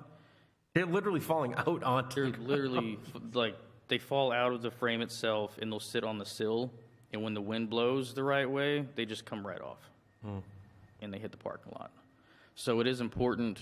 So when you say the parking lot, I thought we were doing just the Oak Hill Road side. You're talking about... he's talking not touching this side. He's talking about the courtyard. The other side. If you're looking at the Oak Hill Road side, it's the other side. So not even you're that doing side. the courtyard side. Yeah, the courtyard side, exactly. Oh. Yeah, that side right there. Yep. So these windows right here? Yes, those are the problem windows at this point in time. Oh, yes, you can tell. So that's the side we would start on first. Yeah. I have a little less concern with the courtyard. I feel a little bit better about. It's not all that visible. I think you come back. I mean, we like in keeping with the design, so we just come back with the materials. Okay. About how something probably a little more durable, especially since they're going to be elevated and less likely to be even to maintain. Yes. Yeah, it's going to be tough to do staging there for a full paint job every other year or whatever. Yeah. So I think it's in your best interest to find something that might be, like I said, you find a solid black color, that material that's made that way. And you might find a composite product that someone can design for you, especially given how much you're going to have to order, just sheer size. I mean, it's a big project. So if you go see, one of the construction companies here, Mackey or Harvey or someone, they might be able to help you with figuring that out. So, can do. All right. Okay. Any other questions? So we got the update, and I would ask that keep us abreast of the situation. Probably another couple months. Okay. Tell us what else is happening with the mitigation. How far are you getting along? Okay. Yeah, I will start looking into that as well. Because we have that expectation that it'll be done in May of by May of next year. So that's what the letter said. So we want to, we understand you've got supply issues and things like that, and we've laid it out there, but we just need to stay on top of it. Understood. I know there's been some ownership changes there, but we've tried to make it very clear that at least Paul and I and others are very disappointed with the odor issues there, because they're pretty substantial. So.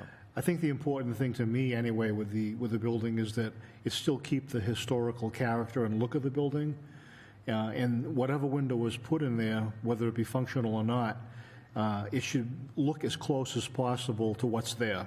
Okay. And another thing is, it should basically fool 90% of the people driving by. It should look like it belongs. Right. And I think if you can accomplish that with some materials that are really strong and effective and good looking, it's going to be an expensive project, I know, but yes, it is. It's a lot of windows. Yeah, and they're so huge. It's going to take a while. It's going to be a process for sure. Perfect. All right. Thank you very much. Thank Thanks you. for the update, and thanks for being patient tonight. No problem. And then we have. Amanda, do you want me to give you control? Does anyone want control over this for the plans for 579 South, or do you want me to just pull them up and you guys, one of you can go through them? I don't know. You can pull them up? Oh, if you have them, perfect. Yeah, That's all I yours. cannot. I have a mouse that works today. Yeah, you can do that unilaterally. You don't need me. I'll just stop my sharing. Well, I can always pull them up and stuff. Figure it out. Stop share. Oh, Okay. All right. let's see. Wait, then where's my stuff? Do I hit escape? Help getting it up. Yeah. I don't want to like exit out accidentally. Yeah, so click Where am I? share screen right there. Yeah. And then click on the screen you want to share. So hit Document Center right there. And then hit share. Oh, thank Oh, there you go. And then just go to, it's under other business. There you go. All right. Perfect. Ah, awesome. Thank you. I'm recusing myself. All right, you're up. Now, I know on the agenda it listed update on project and site distance complaint, but I realized the site distance issue was been resolved, and we also have the document from the traffic engineer about the site distance being met. Yes. Projects. Yes. I was just curious, do we have the 3D look of the building? I thought I had brought it on one of the previous meetings. I don't see it up there. That's why I was asking. The 3D look, I've got a paper Oh, copy you have right it with here. you? Okay. Yeah. People want to see it. I think it was like February or so. if you Yeah. got- Yes. Yeah, the first time through. Okay. Yeah. So 539, so there's a, as my recall, I think it's like 4,500 square foot commercial building to be built that was approved for the front of this project. Correct. With the 20 residential homes, apartment units to the rear.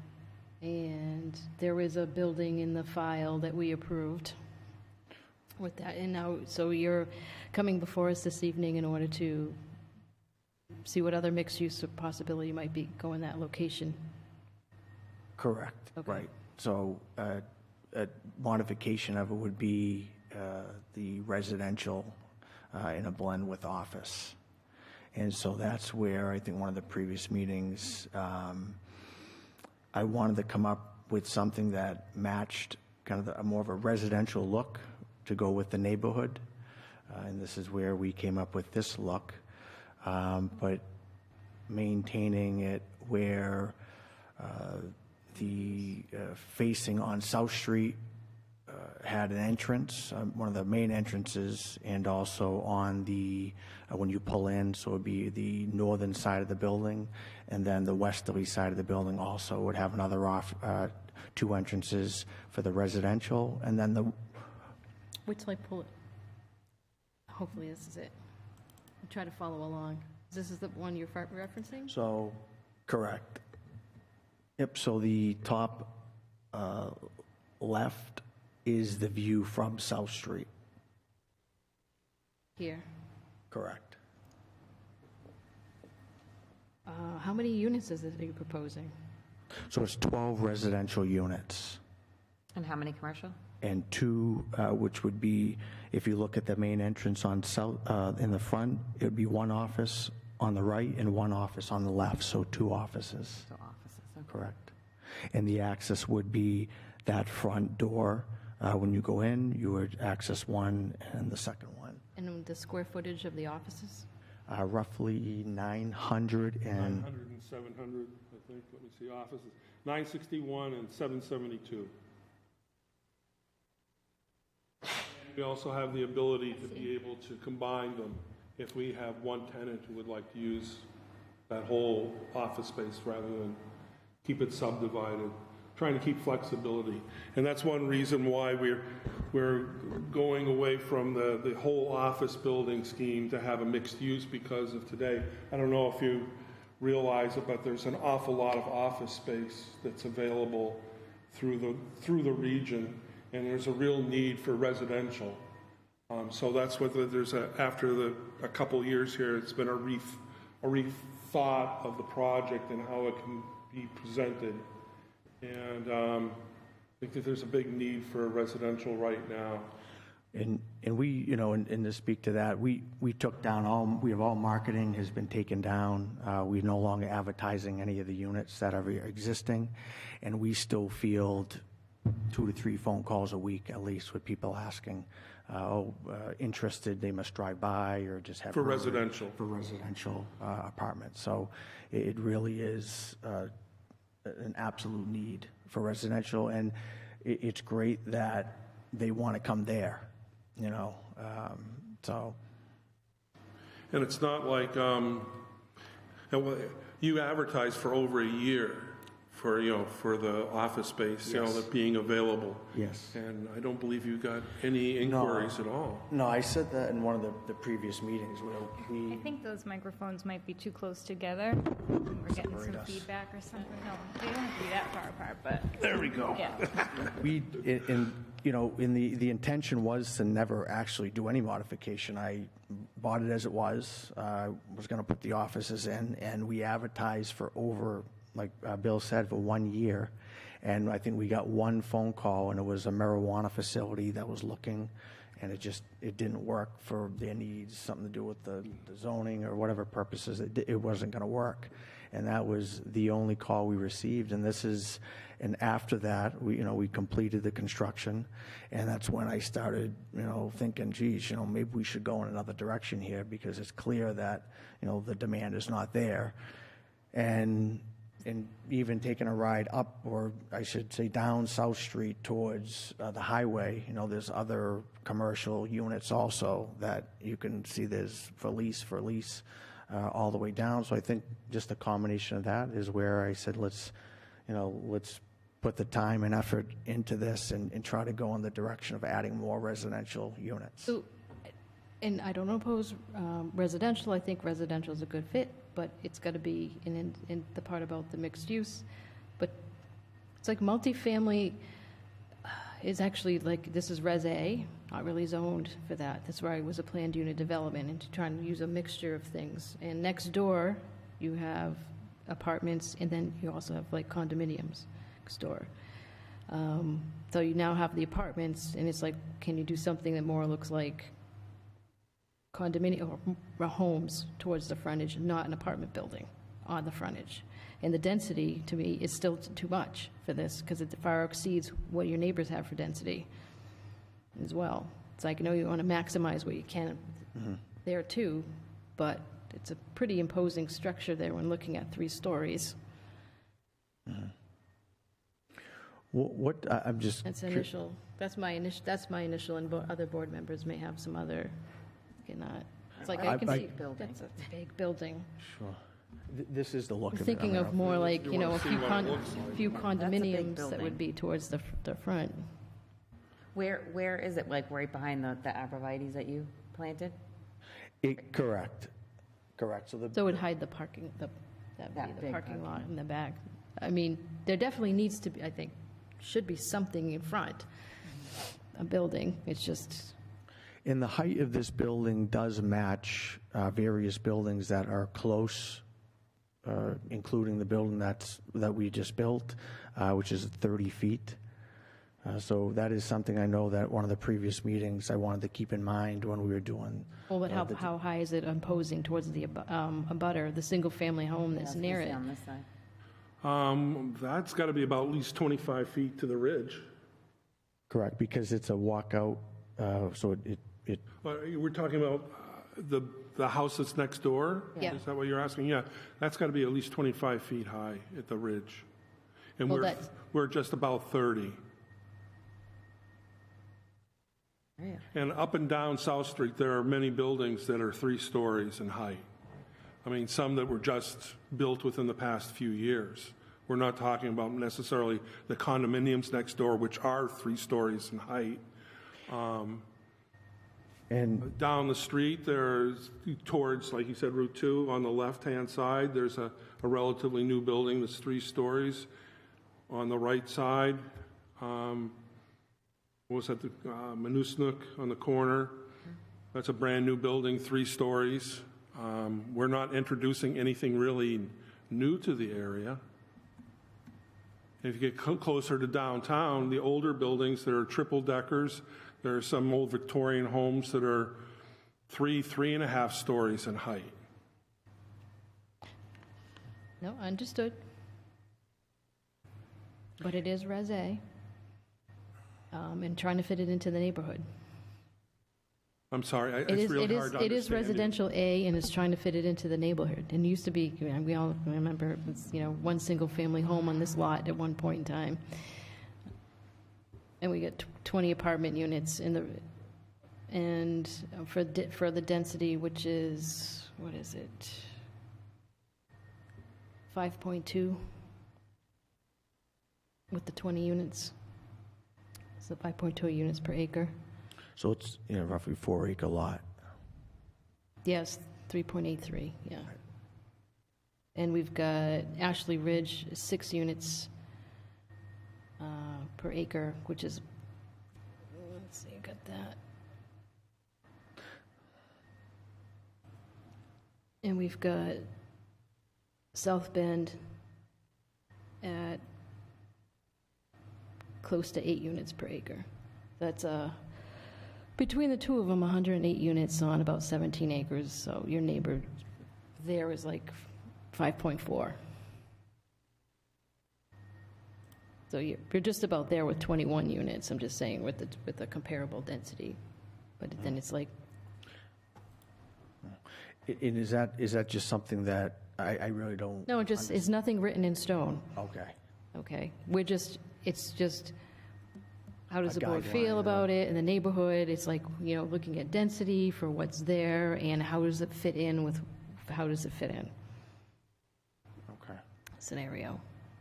I mean, I just feel that, that definitely was taken in consideration in, what would fit there. And I know originally was some type of approved was a commercial building. Mm-hmm. And I think that this personally would fit much better than something that was a commercial-looking building. This would fit as kind of part of the neighborhood. And that's one of the things after one of our previous meetings, I said, hey, Bill, can we do something with the roof line where, yes, there's, the apartments in there, but can we utilize it where it still looks lower, as to having something that would have the appearance of being kind of large an eyesore. That pushes it up another 12 feet in height. So I was trying to keep the scale of this down where two of the floors look like they're really hugging the ground, and then there's a mansard roof that's, that helps break up a third of that facade. See that. And there again, then the facade is in a flat facade. I've broken it up again into a tripartite type of facade.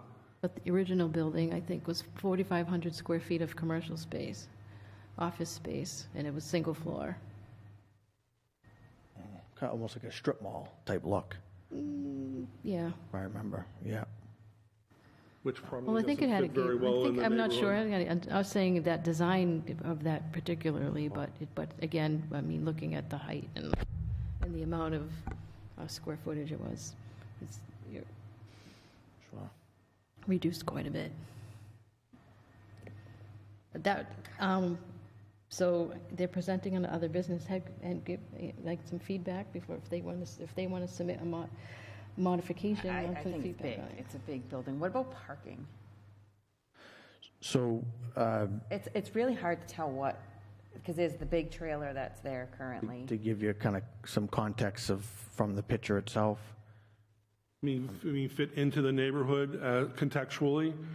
I have people in here for scale, so you can tell that, that this is 30 feet in height. And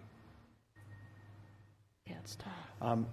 The footprint itself is still the same, so nothing has changed at all as it's far actually as... smaller. Okay, so, but it has not changed from what was originally proposed. Well, So what's the divide of the bedrooms? How many parking spaces? How many parking spaces do we need? Yeah. We have plenty of parking spaces. So we're following the zoning regulations, and we have additional parking that we... There's more than enough. I don't know how many more, 8 more, 6 more, something like that. Correct. Yeah. Okay. Yeah, it's a big lot, that... Any board want to? I think you did a good job, Bill, taking that footprint, that building, and making it appear as small as possible with all the design elements that you put into it. I do agree with you that South Street does have buildings that are equally as tall as that. The one that comes to my mind immediately is the corner of South and Swan Ave, that new building, commercial building, which certainly appears taller than that one. Absolutely. And I also agree with you that there's a huge demand right now for apartment space. And you see it all everywhere. So I understand what you're doing there. It's just a matter of if the board thinks it fits the location. I did have a question. You brought up condominiums being homes. So if this was condominiums, it would be treated differently than an apartment, even though it would be the same footprint, the same layout inside. Could be, it's a different type of, yes, it's still, I want to say, a certain type of version of multifamily, but at least it's different, so as, again, being mixed and not just straight apartments. So what's different? It's like, do you have, are we catering any at all to like single level living accommodations? Is it for, I say like over 55 or any, what's the difference between it just being like the 20 units behind it? When I think of a condominium building, I don't think of that particular style as a condominium building. That looks to me like an apartment building. And sure, you could take an apartment building and sell them off as condominiums, but that's certainly not what I'd like to see. No. I picture a condominium complex more in line with the project that we just looked at here, that has the townhouses. Right. That's to me is a condominium development. I don't like the idea at all of taking this building, which is basically an apartment building, and treating it as a condominium complex, which it isn't. No. And I mean, I look at it as the market. I have a number of apartment buildings, and I always say that each one has its own market, and most of the residents that have rented to are either selling homes or long-term, have been long-term homeowners, retirees, and even someone that was really special. Someone I've known that was literally walking distance. He had a 3-family, so a gentleman that's been in the family for like 100 years. And he moved in here, and it just makes me, there's definitely something here that the community is really enjoying. And I think that there's something nostalgic also for me. I've said this before about being near Cogswell Park, and so it motivated me more to push to say, hey, you know what, we can get more people to enjoy this and more people to come, and I think everyone would benefit, with the type of construction that we're doing too. I'm not, this isn't I don't want to name names, but there's a lot of apartment complexes I know that have been built. Well, it's all a sub-construction, frame. correct. This is a high-efficiency building. It's almost a technology, and it's a technology, Yeah. Because you were in the units before, and we talked about how little energy these units are actually using, and there was a report that said it was something like $70 a year correct. In electric use, correct, a year. for heat, cooling, and appliances. Yeah, and it's so efficient. We're learning different aspects about it as we go along. How to actually handle it. So. I was going to say, anybody, Alex or Lynn, have any thoughts on feedback?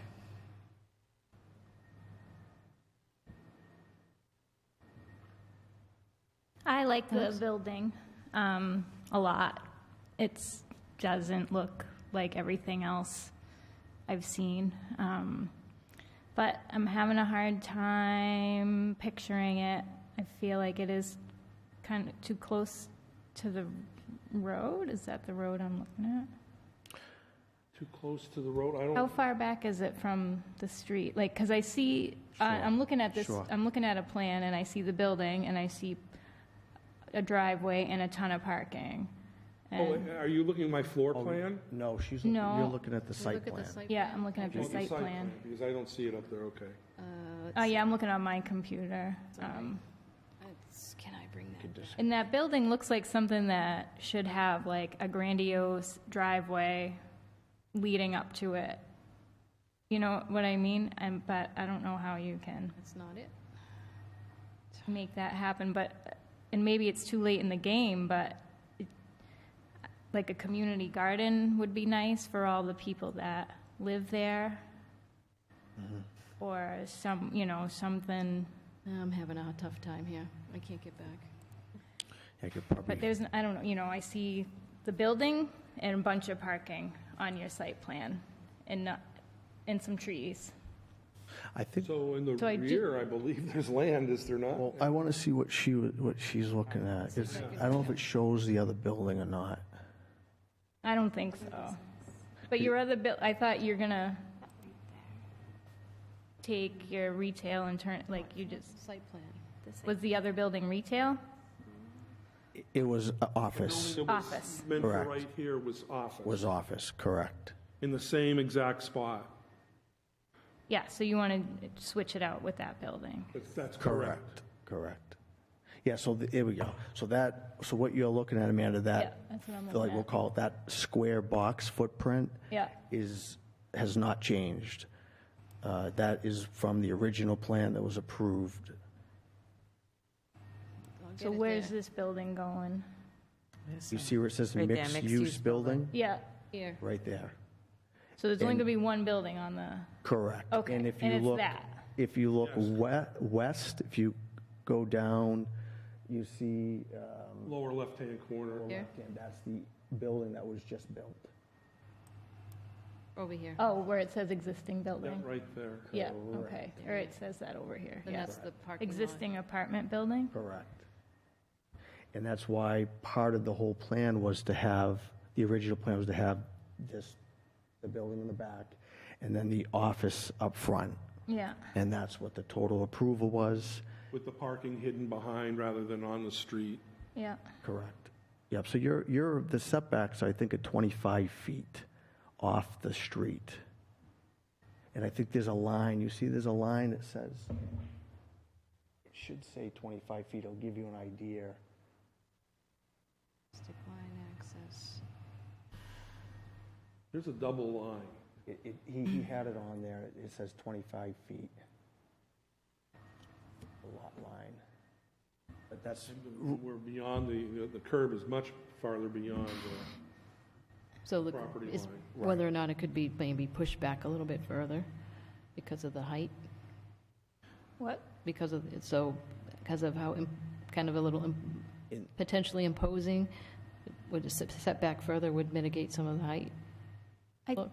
I think so. I'm just trying to picture, I'm trying to picture that. I'm trying to drive down South Street I and wouldn't, see it. I would actually invite everybody, if you like at some point, to look at the site. I would have no problem with that at all. Yeah. And then it would really give you an idea, but even to kind of go a little further, you see right in the middle, there's the big parking lot. Yeah. That's already completed. Up more north, number 8, that's completed. So most of the site has been completed, and that's why we were really conscious on essentially not disturbing anything else and keeping the footprint and only going after the modification of the type of building Yeah. for usage. So Could you provide the breakdown of the units in the bedrooms? yes, all are 2 bedrooms. Oh, okay, I couldn't understand. Yeah, Oh. they're all 2 bedrooms. 2 bedrooms? Okay. If this building were approved, how many total apartments would be on the site? Well, there are 20 in the rear and 12 up front. Okay. So 32. Would there be some kind of professional management with the building? Yes. And on-site management, or how would that work? It would be, I self-manage, we have a management company. Okay. Yeah. Which is Tegra Properties. And It's local. we're literally down the street. I'm at, right on Route 12. Mm-hmm. So, and I have someone that is full-time. They're literally always there. They have an office there at the building, so they're always in and out. So in the building, there is an office.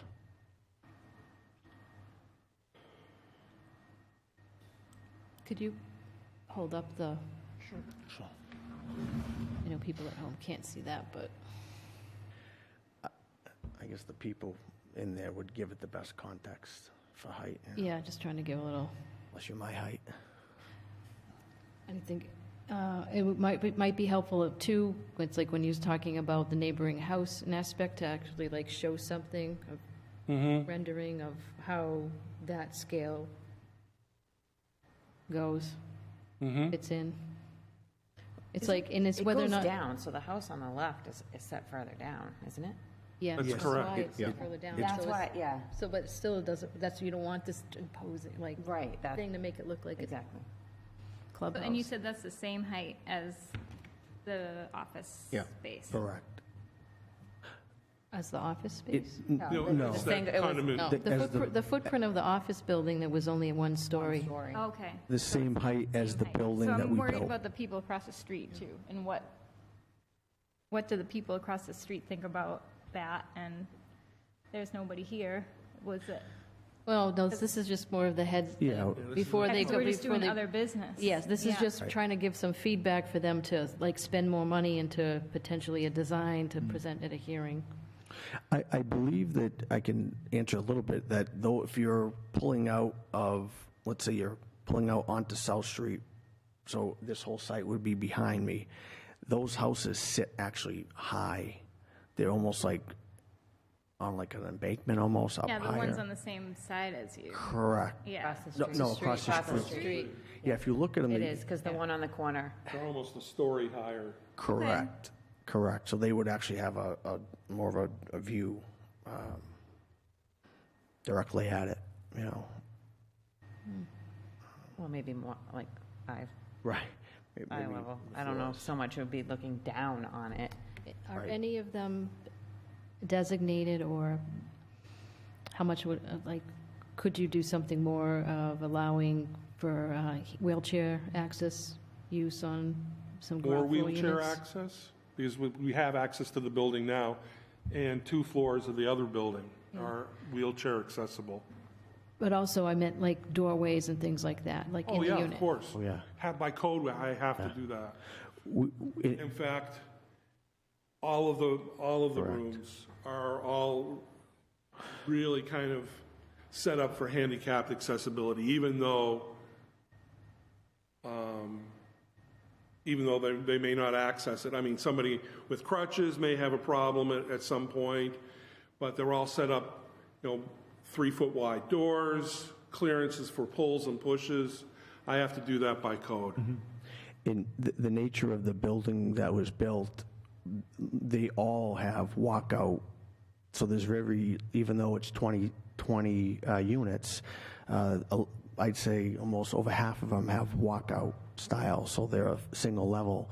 So we have 5 residents that, I think we have one that's actual designated handicap. We have 5 handicap residents that do live there. Some sort of disability, not full, wheelchairs. So that's a big plus. Okay. And in fact, the units are big enough that it can go up to, again, I have to do it by code, allowed for the most stringent of, handicapped accessibility. So, these are different levels, so. Okay. And then the facade is not a flat facade, you've got some relief? I'm sorry, it's really hard to hear. Sorry, the facade is not a flat facade on the frontage, there's different elevation. Oh, yeah, this is not a relief. flat facade at all. I don't want that. Yeah. No, I'm going to be very conscious of that look, because I feel that though I have the building that's in the back, this is going to be the representation. So when someone drives by, that's going to reflect the other building. So I said to him, I want this to look nice. So on all four sides, there is undulation in the elevation. There isn't one flat surface for the whole length of the building. Definitely not. I'm very happy with the design of the building. I think the building is good looking, and I appreciate the position you're in, trying to move from commercial or office space into residential, which makes a lot of sense in today's market. I also feel that the building would not be detrimental to the location. I think it would fit on South Street. It almost would be like the entrance to your complex. Correct. It would look great. I would like to make a motion to approve the project at 579 South Street with the modifications. We're not motioning. Still other This is not a hearing. Oh, I thought. No, that'd be- they're just, I'd be they're happy just, with feel that. like that. yeah. It does I thought it feel was a like hearing. that. No, this is not a hearing. They're just underneath other business. They're proposing a modification. Okay. They're trying to get our feedback. I would not be before opposed to this before they project, do- the way that you're presenting it. And I think it makes a lot of sense in today's market to go that route. So when it finally does come in front of us, I think it'll be okay with me anyway. Alex or Lynn, you have any feedback? I agree. I with Peter. I think it's a good move. I'm still taking it all in. I'm just having trouble picturing the building in that space. I drive by it every day, most days, so I'm just trying to visualize it. Yeah, I think if you could provide some better context, because it's just sitting by itself, and it's like, visualize a little bit what's next to it. So a little bit better scope to fit in. Because like to me, like from its initially, it still looks imposing, like the height. And what about landscaping? What is your thought? Like, I mean, you have those arborvitaes up there now, and then there's supposed to be a fence, correct, that goes in between the single family? Correct. So that fence, which Yeah. which will be on the kind of easterly southern side. It was will a berm continue and a fence, right so to it's South just kind of Street. keeping that height up. And Correct. but there's no more trash on that side either, so some of that was to kind of mitigate the commercial usage too, to the butter. Trash, yeah, there's Yeah. not going to be any Yeah, trash. we are moving it to the other side. Mm-hmm. Yeah. But yeah, there will be a Yeah, fence so there'll there. be some thoughts about that, is because it's maybe that you change the arborvitae layout, because now you have Sure. something to show in the front to. Sure.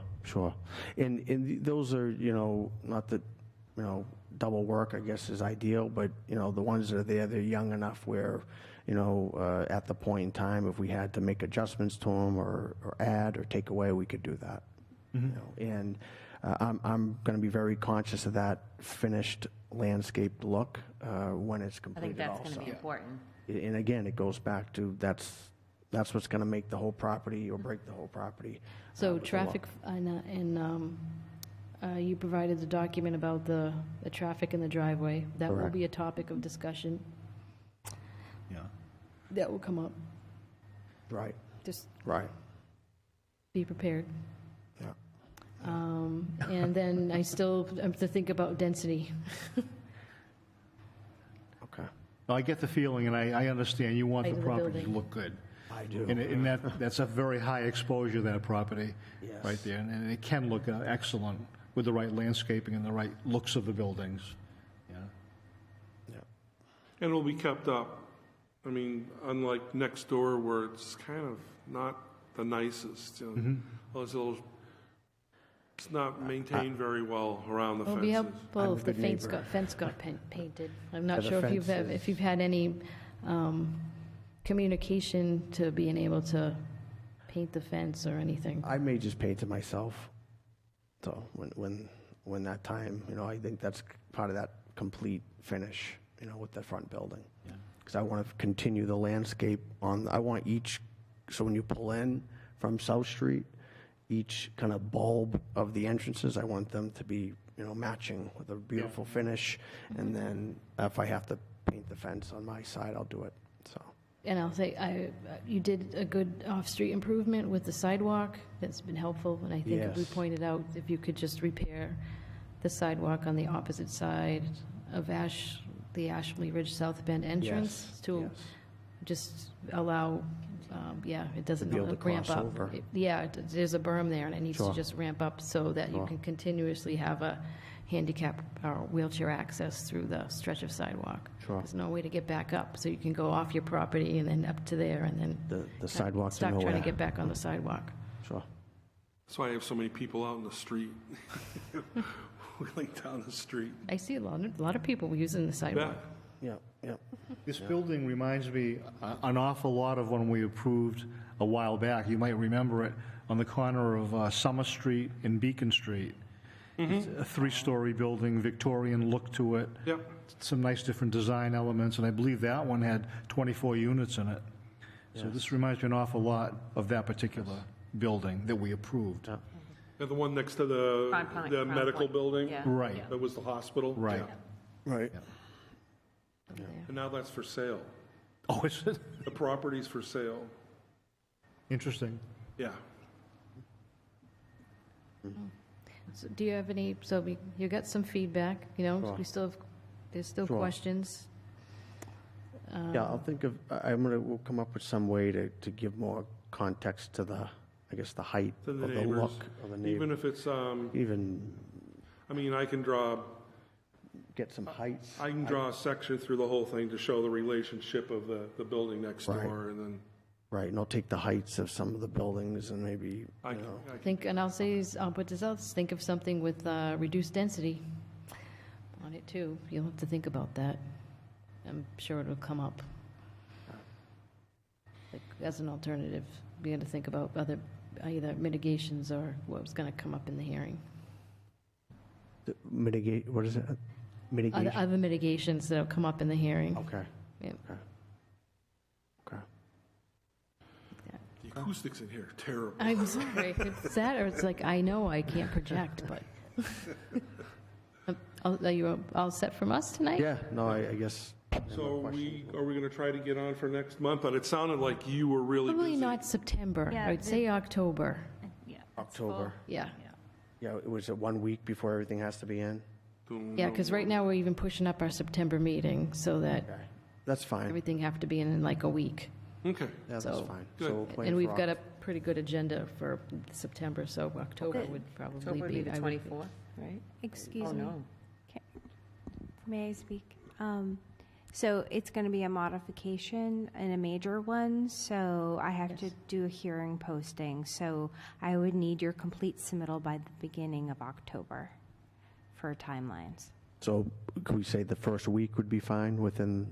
Yes, I have a document online that shows my deadlines, and if you need to, Okay. I can just Okay. Email that to you. Okay. Okay? Thank you. You're welcome. Yes, Yeah, we because should we have have to, everything by then. Yeah. all the materials Should be in, good. We're, and then we have to, 2 weeks before the hearing, when it's advertised, we have to have the materials. So okay. we have to determine it's a complete package, and then it gets up, then it gets Put on. put on Okay. and posted in the newspaper.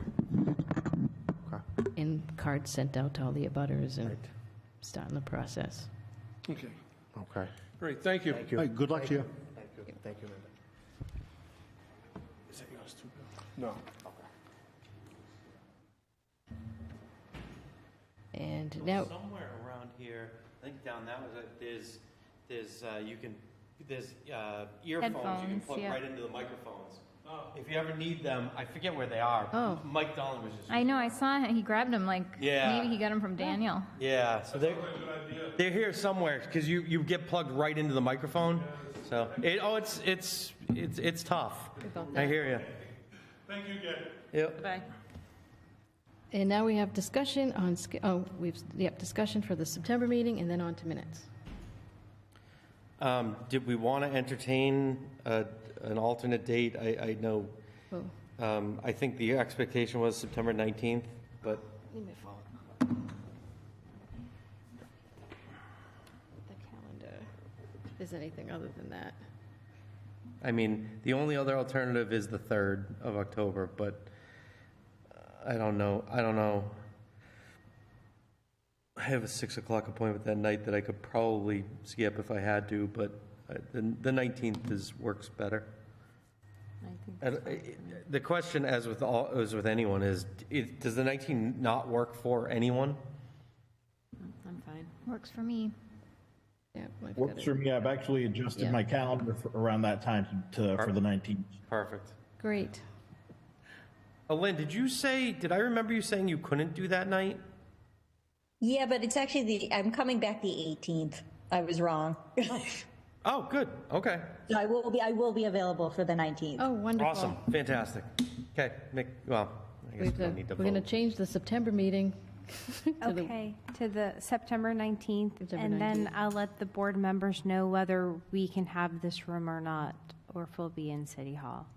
So we will not, because that's a council night, I think. Okay.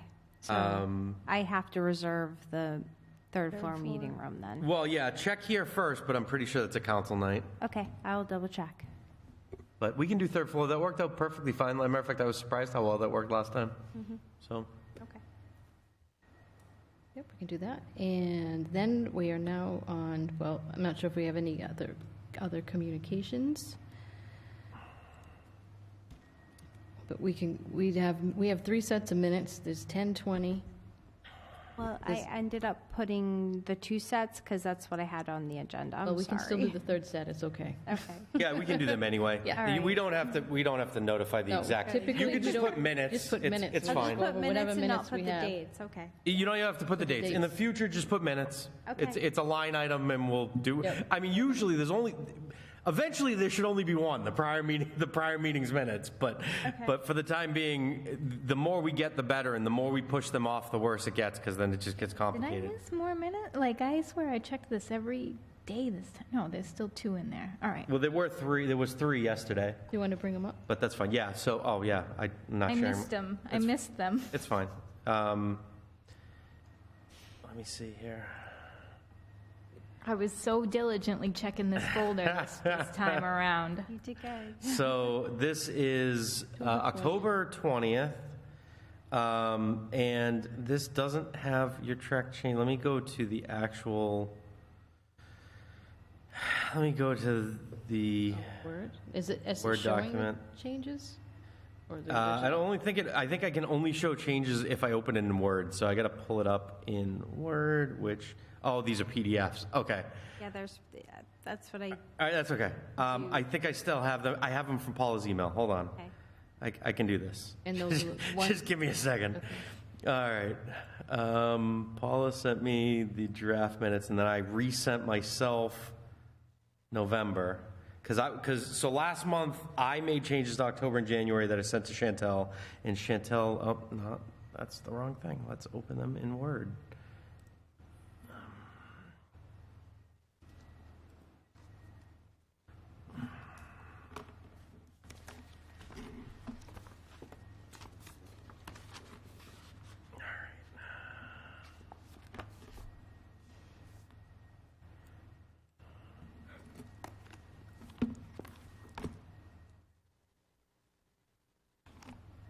Trying to do 10 things at once here and nothing's working. All right, there we go. So I made some comments on the Word version and under the track changes. And then Paul also, I'm getting there. Add some Just bear with me comments. for 1 second. There we go. All right. Okie dokie. Now I just need to save them to my desktop. and we'll open them up and see if anybody else has comments. Stupid windows in my way. All right. Let's see. There we go. There we go. Oops, that's the wrong one. Download, download, download. Okay.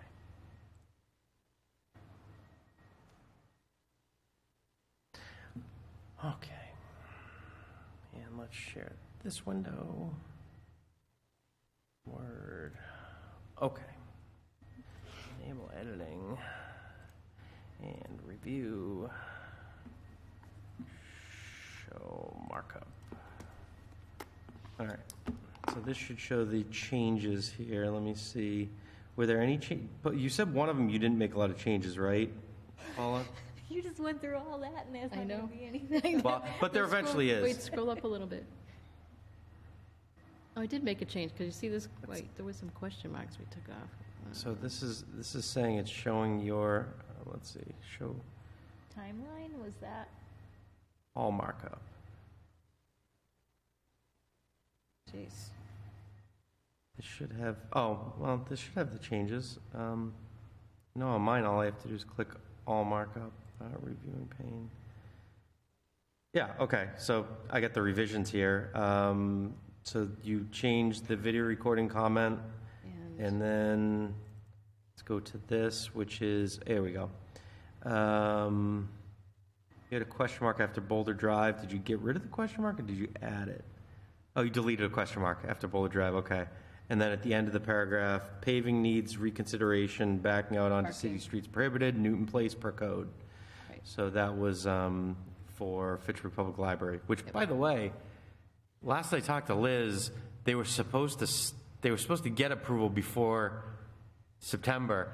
I still haven't heard anything about that, and I don't know if you've heard anything, Chantel, about why that still hasn't been in front of us yet. The site plan for the library. They're looking, actually, I just sent them an email today to come to the Economic Task Force meeting to discuss the project. They wanted to do a preliminary meeting first. Okay. I think they're going before the Concom first. Yep. And actually, I think they just got approved. Yeah. They're just waiting on a DEP number. Yep. So that's kind of where we're at with that. I do believe we're having an economic task force meeting on September 7th. Yep. With, I think, 3 projects so far. So. Yep. Okay. Chantel, you have this correction already, right? Because I think Paula sent you and I her minutes.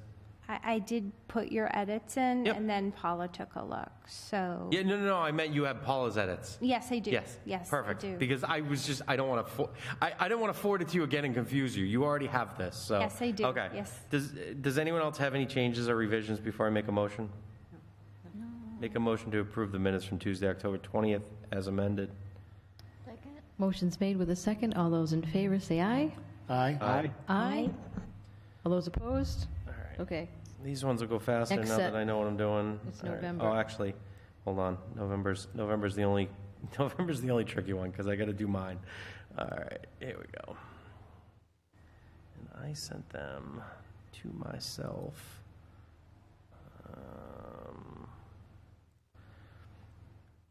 I sent them to. Hopefully after this one, we'll be into this year. What's that? After this set, we'll be into this year's minutes. Yeah. Well, actually, this one doesn't particularly matter because I know what my change was anyway. All right. Who's writing the minutes now? Oh, I just lost my screen sharing. Why did that go away? Try that again. Okay. Well, let's do the same thing. I gotta get all these windows, review, show markup, and then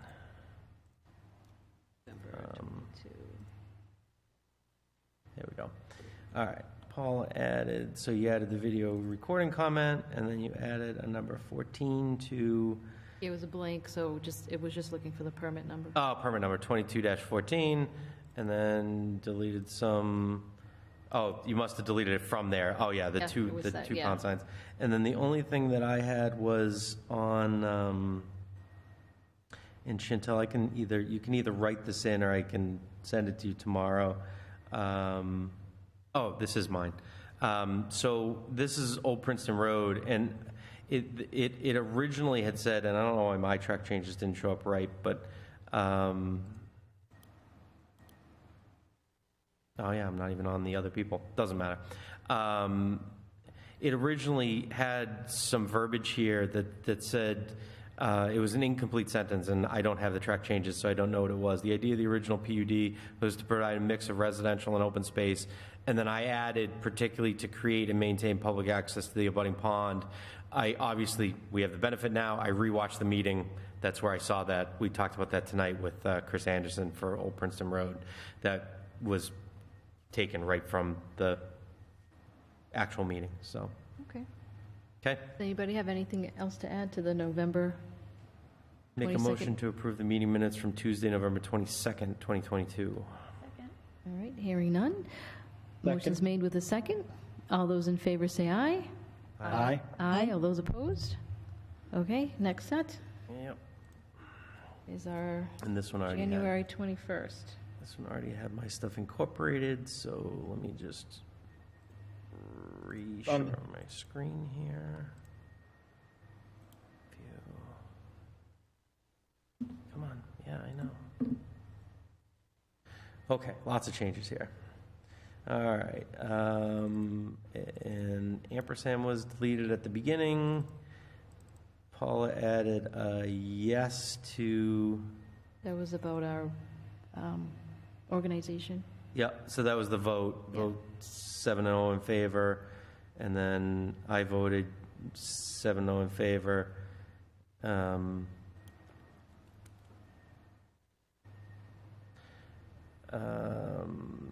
You can just you'll see the red. Yeah, yeah, it's easier to see it on the 7 side. pages, I think, Yeah, so lot change. Yeah, special permit modification was deleted there for It's just 19 Dwight Street. Site plan. With conditions, minimum 5 parking spaces assigned for display of cars for sale. Oh yeah, these track changes are easier to follow because they actually have the summaries on the side. Spelling of counselor, what's this one for? Dumas, paved driveway and parking areas, striped parking areas, address DPW comments, which, by the way, I believe that work is already done, if anyone's interested. I'm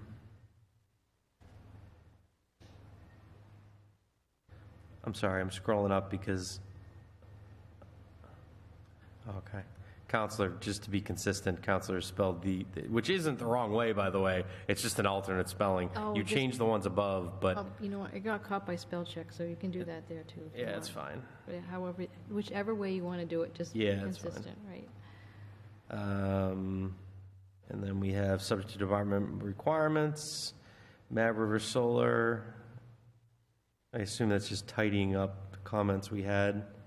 Yes, because that's what kind of we put in the decision Yep, too, and I rewatched the meeting for that. yep, good. Okay, and the rest is, The other one's just some dates, it was a future. yep. And then getting rid of Mike's exclamation points. I always enjoy reading Mike's minutes when he had the comments at the end, like, wow. 10:45. Make a motion to approve as amended unless anyone else has any changes. A motion is made. Second. With a second, all those in favor say aye. Aye. Aye. Aye. All those opposed? Okay. Okay, perfect. That's all we have for this evening, unless there's any other communication. The only other thing I wanted to mention, and I was just as a reminder, I had suggested to Paula Chantel that maybe it makes sense for us to re-advertise Ronald Street for next month, given that it's been 3 months. It might just be a nice thing to do for the neighbors. I don't know. Do you want just re-notification to the abutters yeah. or the newspapers? No. Okay. Just about our notifications. Okay, just a butter notification. I mean, I think that especially once, 90% of them hear that we're having a meeting, I would assume they'll talk to their neighbors. There were a lot of people here. I just think it would be I don't want them to think, the reason why I said this, I had told Paula, was there was some concern that some people thought that, like with the Shea Street Oak Hill project, that the city was trying to pull a fast one. And I just want to make sure that we give everyone as much notice as possible, and that's really all it is. So. Do you just want me to do like one mailing a week out, or? Yeah, whenever you get a chance between now and then quite honestly, whenever you get a free chance, just send them out, because you can put the date. It doesn't have to be the week before. It can be this week, whenever you get a chance, send them out. And I think it's just, it's a good thing to do for the city to give them as much notice as possible, because we all know how strong they felt about this. So I don't want someone to come back after the fact saying, we didn't know it was that meeting, especially because we changed the meeting date too. Yeah, So- especially since the date's Yeah. different. Yeah. That makes sense with the change of the meeting date, for sure. Yeah. I try to make it a point to get those things out on Facebook too, but it's always hard to fight the arguments and vitriol on Facebook and post factual things. People don't like factual things. No, so- no. Yeah. So anyway, So we have that. You do a good job. thank you. Anything else to share? I think I'm good. Okay, all right. Is there a motion to Make adjourn? a motion to adjourn. Motion that's made with a second. All those in favor? Aye. All those opposed? It's before 10 o'clock. Perfect. Mike would have given that 3 exclamation points. Something like this. It's